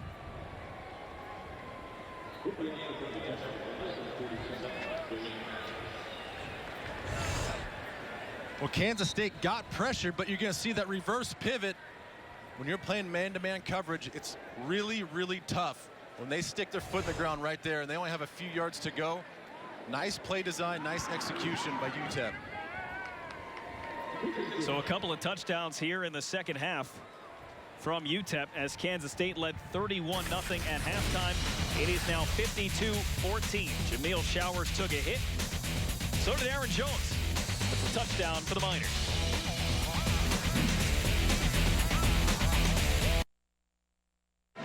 UTEP punches in another touchdown. 52-14. The score in an 8-play drive, aided by a pass interference call on a 4th down conversion. And he kept the drive alive, and Showers gets into the end zone. Kansas State still with a nice comfortable lead here, although the only points of the 4th quarter belong to UTEP. They're set up for an onside kick here. Lockett is back just in case. But K-State's ready for it. The ball blew off the tee. So much for the drama. Good build-up, though.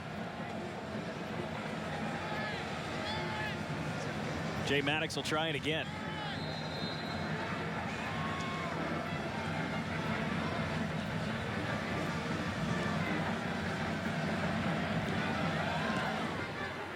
And it's a short kick, and Lockett will run into it at the 32-yard line. Trying to reverse field. He's taken down, and a flag comes in late as they get to the 36-yard line. Wesley Miller on the tackle.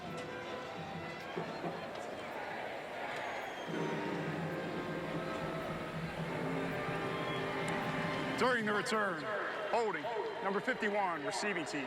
10-yard penalty enforced from the end of the return. First down.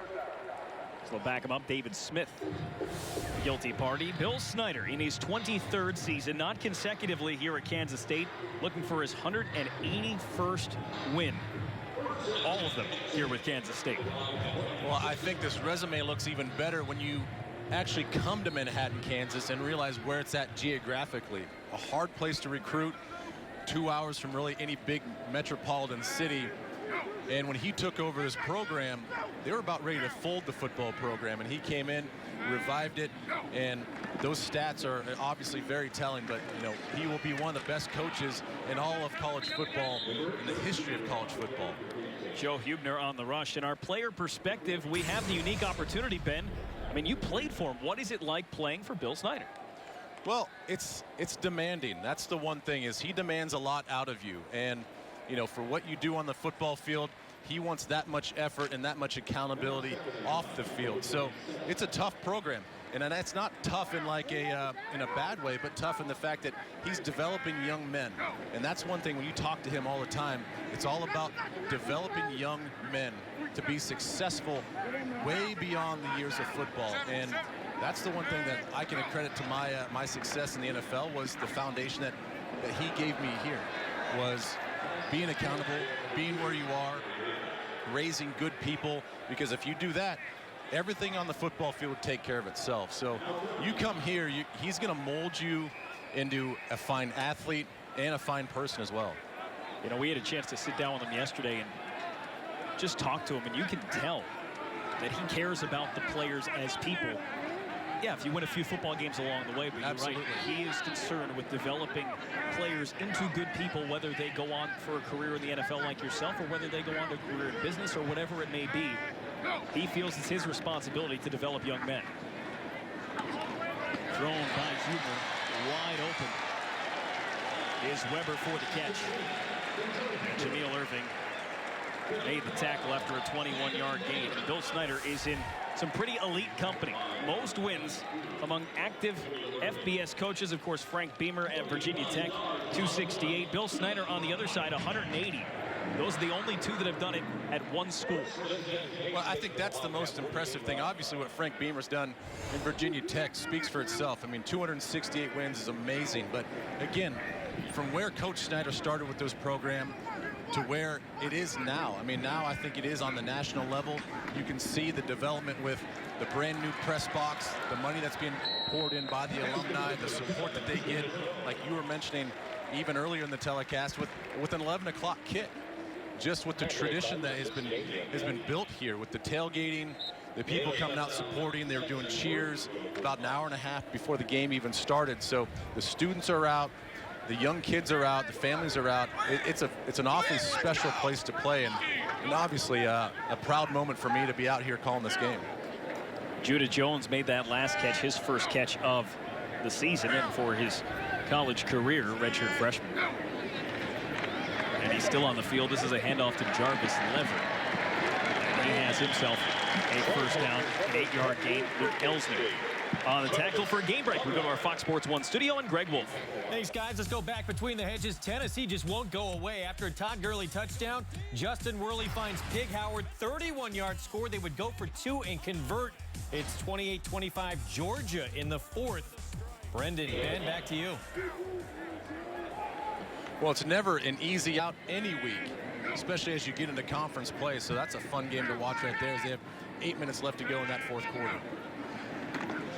1st and 10 here. Leverett puts his head down and gets to the 32-yard line for a 5-yard gain. It may be the fourth quarter, it may be a lopsided score, but they are still throwing some weight around down there. Take a listen.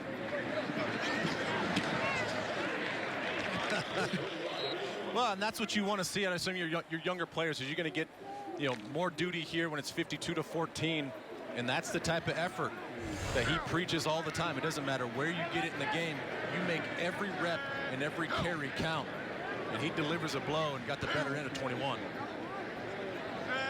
It is Joe Huebner taking the snap.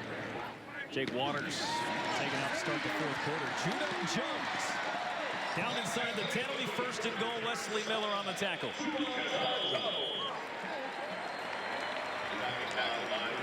And you saw a little bit after that catch why when coaches talk about him, said he's just flat out fast. From the time he catches, look at the speed and the get up. Kansas State, that's one area that they don't always have the fastest players out there, but they found one right here in Judah Jones. I haven't confirmed this, but I'd be willing to bet Judah Jones is the only player on K-State's roster to have a Grammy nomination. Him and his band got 2 of them. As they go inside the 5, Judah Jones and his family are a popular Christian gospel band, Forever Jones, nominated for 2 Grammy Awards. He's the drummer in that band. Don't forget, tonight, number 10, Ole Miss taking on Memphis, 7 o'clock Eastern time on our Fox Sports networks.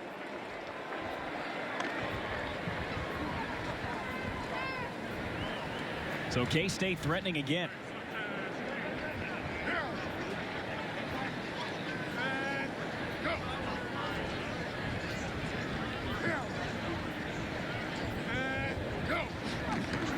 Hubner himself. Touchdown Wildcats.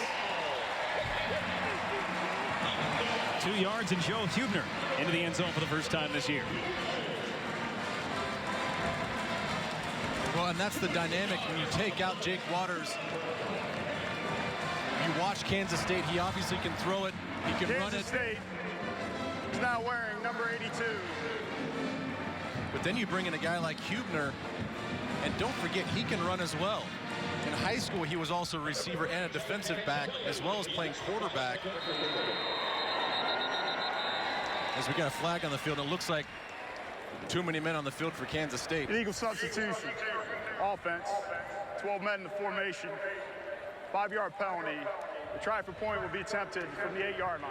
And just to make things interesting, Jack Cantelli is on the field for his first attempt at an extra point or a field goal since missing 3 last week against Auburn, and just going to increase the degree of difficulty just slightly. Yeah, just slightly, but I think this is the smart move by Bill Snyder to get him out there. He didn't start the game. He needs to shake off the rust and kind of put what happened last week behind him. And it's going to be tough to do. And that's certainly not going to help. So Cantelli can't put the extra point through. But Kansas State and Joe Hubner, backup quarterback, leading the Wildcats down the field and increasing the lead. It's 58-14. Kansas State adds to their lead 6 more points, 58-14. It was an 8-play drive, 74 yards, under 4.5 minutes, and it was Joe Hubner, the quarterback that led that drive and got into the end zone for the touchdown. Just an absolutely beautiful day here in Manhattan, Kansas. Band is still playing. Some of the sold-out crowd has made their way out of the stadium, but 52,899 the announced attendance here today, the 16th consecutive sellout at Bill Snyder Family Stadium. Entre Golden won't bother. He'll take a knee as we head to break. Well, here at Kansas State, they are all about family. They have done it as a family today. Everybody getting involved with a big lead. Jamil Showers and UTEP headed back to work here at their own 25, down big, 58-14. Well, that looks good. A little cotton candy. Game started just after 11 a.m. local time, and we have seen a whole bunch of points since then.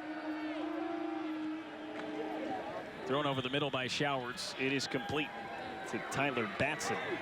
True freshman making his first catch of his career. 11-yard pickup on first down. You know, it could be said it's a little bit, too late to be real positive about the way the offense has looked, but they really picked it up here in the second half. Shown a lot more balance. Showers having a lot of time up front to deliver the football. So if you're going to take any positive out of this game, you're going to lose the game, but pretty impressive here second half, just showing that you can throw the football if you need to. Well, and Ben, they came on the road to a Big 12 ranked opponent. While a lot of the things they have tried today are not working, this is a team that is going to go back into a Conference USA schedule. Yes, they're going to face some tough competition there, but just because it didn't work here today does not mean what they want to do can't work for them in conference play. No, not at all, especially with Sean Kugler, the head coach, and his mentality as an ex-offensive lineman. Had some time with Pittsburgh, amongst others. He uses that mentality with the Steelers to come here and build a road grading offense. That's what he wants to do. That's their identity, and I don't think that's going to change no matter if you're playing Kansas State or you're playing La Tech next week. There's going to be a false start penalty here. Christian Harper. False start. Number 66, offense. 5-yard penalty. Second down. Backup left tackle getting in. Join us next week on Fox Sports Networks for Conference USA and Big 12 action. Coming up Thursday night, it's an in-state showdown as Florida Atlantic battles Florida International starting at 7 Eastern. That's Thursday night. And then next Saturday, October 4th, starting at noon Eastern, undefeated Marshall travels to Virginia to take on Old Dominion. And then it's back to Big 12 as Kansas visits West Virginia at 4 Eastern. And ODU's going to have to bounce back from that tough loss last night. When you're facing Rakeem Cato and that Marshall offense, there is no letdown. They will bring it at you all game long throwing that football, and Rakeem Cato is one of the best non-talked about nationally, I think, amongst national people in college football. We mentioned they are currently undefeated. There is a very good chance that they remain undefeated this season. The schedule is set up for them to run the table. Absolutely. 3rd and 15 here. Showers just gets it away, looking for Hamilton. A lot of contact, no flags. Hamilton's gone. It's a touchdown for the Miners. Cray Moore was with them, but couldn't stick him. And it's Ian Hamilton with his 2nd receiving touchdown, this one for 69 yards. I'm a bit surprised, and I get probably because the point that this game is in, but Ian Hamilton got away with a clear push in the back. Cray Moore had decent coverage, should have jumped up, maybe timed it a little bit better, but Ian Hamilton with a nice little push off that didn't get called for the touchdown. And that was our Polaris hardest working play of the game. Extra point is good. That is the longest play against the Kansas State defense all season. Auburn had a 40-yard pass last week, which was the longest play before that. For a game break, we go to our Fox Sports 1 studio and Greg Wolf. All right, guys, thanks. Back to Sanford Stadium. Trouble for the Vols. True freshman Jalen Howard fumbles the exchange. Josh Dawson recovers in the end zone. Georgia up 35-25 late 4th quarter, but Tennessee has 3rd and goal. Back to you guys. Thank you, Greg. Sometimes in those close games, that's what you need. A little luck if you're Georgia to go your way. Obviously, Tennessee, not what you want to have happen, but sometimes it takes a little bit of luck in a close game. 4 plays, 75 yards, took 96 seconds for that touchdown drive for UTEP. And everybody coming up, anticipating a short kick. Andre Davis is the deepest returner for Kansas State, and he is situated at about his own 27-yard line. And again, I mean, there really isn't any wind to speak of, but a little bit of a breeze, and we're going to try and get this ball to stay with a little help.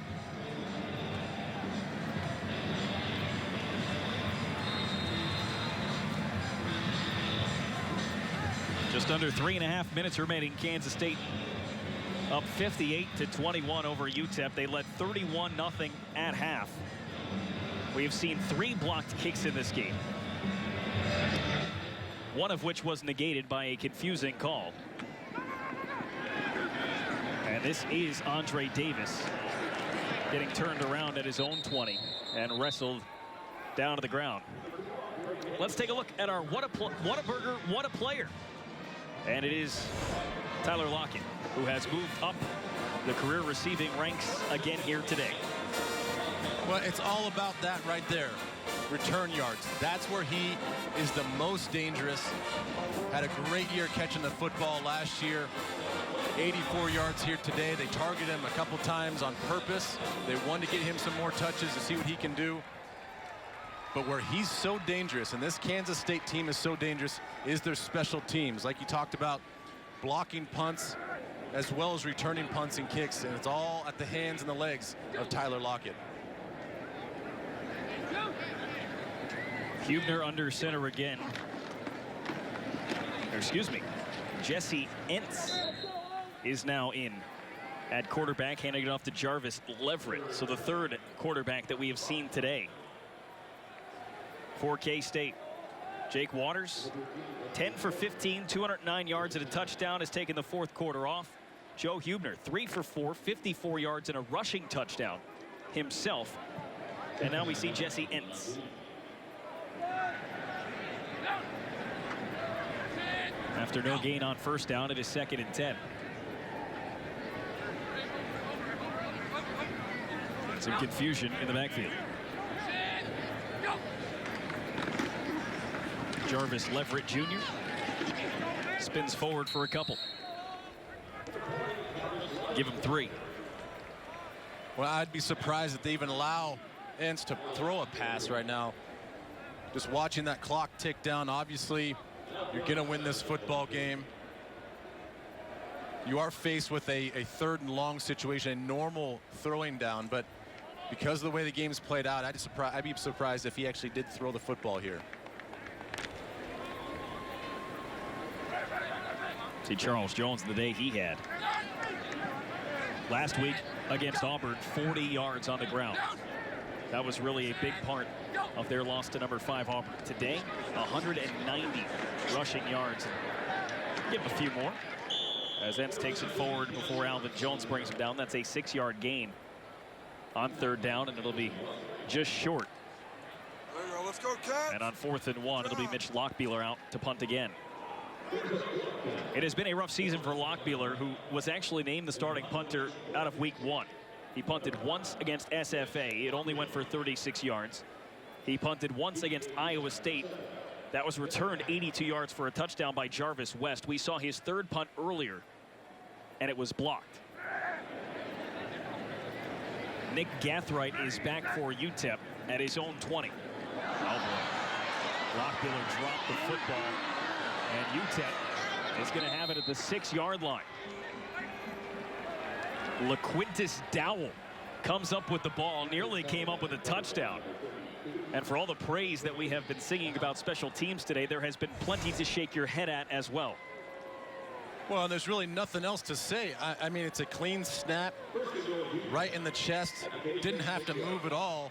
And I don't know if he just took his eyes up off of the football. It was a clean catch just on the transition to shift the ball to his foot. Lost control of it and fumbled. So not a great showing. We talked about the blocked punts that Kansas State has had, one called back. Tyler Lockett, what he can do when he gets the ball in his hands, returning kicks and punts. But Kansas State normally so good and so disciplined in the coverage aspect and the protection aspect. Kicker having issues last week, and now the punters dropped the ball. They had a block punt. So really just uncharacteristic of Kansas State in the special teams and the way Sean Snyder coaches. Yeah, Sean Snyder, Robert Rodriguez, the special teams coordinator. So you saw a lot of good, a lot of bad. 60 seconds to play here today. Showers has been under center for every snap. He dishes this one off, and Jones on the catch goes for 4. And 2nd and goal from just outside the end zone. Sean Newland making the tackle.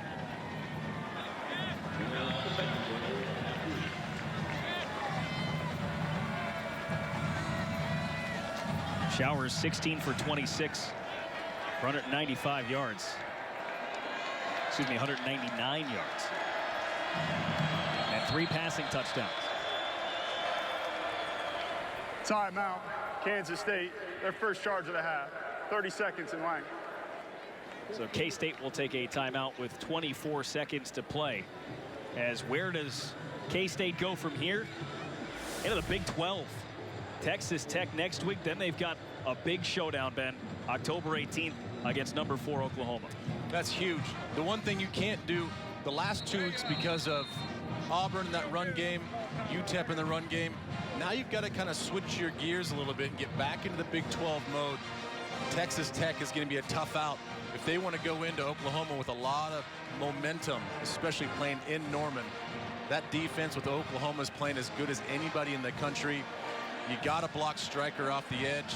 If you don't do that, you're going to have a long game. So K-State's got 2 big opponents coming up next, and that Texas Tech air raid offense and Oklahoma that defense. Showers for Tomlinson. He got it. Touchdown. It was broken up by Dylan Schellenberg, but it landed in Eric Tomlinson's hands, laying in the end zone.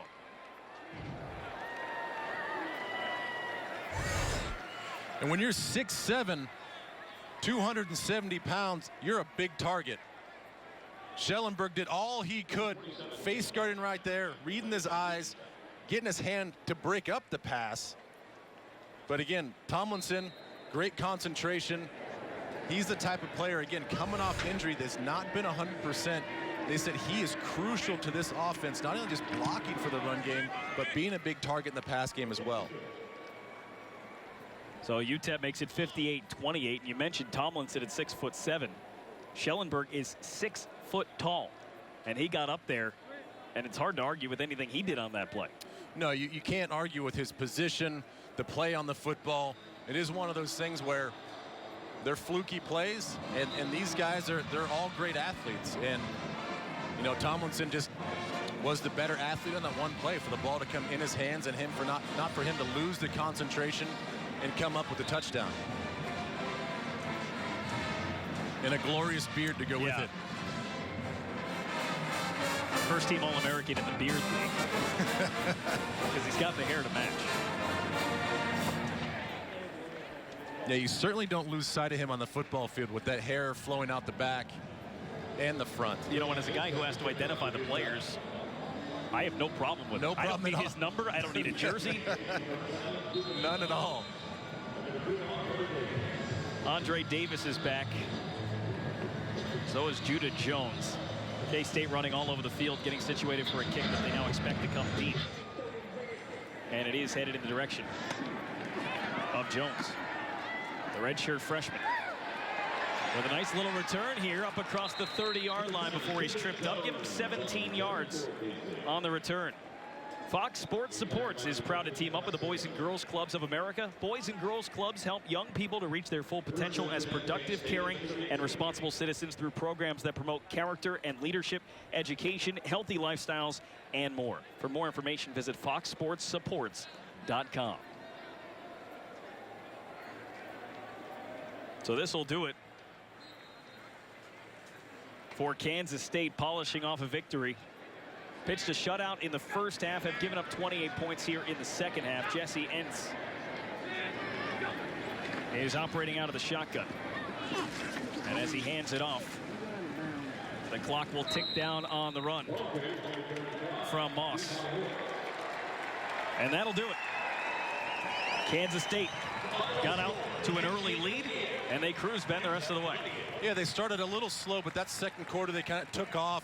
It was all about Kansas State's defense shutting down this really high-powered rushing offense from UTEP. But this was big for them. Yeah, you wondered coming into this football game, the way they lost against Auburn, was there going to be a hangover effect? Were they going to maybe overlook this team as they head into their conference schedule? So a lot of questions got answered today. Defense played outstanding, and the offense obviously did enough. A lot of things to kind of clean up in the kicking game as well, but great showing by Kansas State overall. That is it here from Manhattan, Kansas. K-State victorious over UTEP by a score of 58-28. The Big 12 takes center stage today across Fox Sports as Texas visits Kansas starting at 4 Eastern on Fox Sports 1, and Baylor headed to Iowa State starting at 8 Eastern on Fox. Next week, join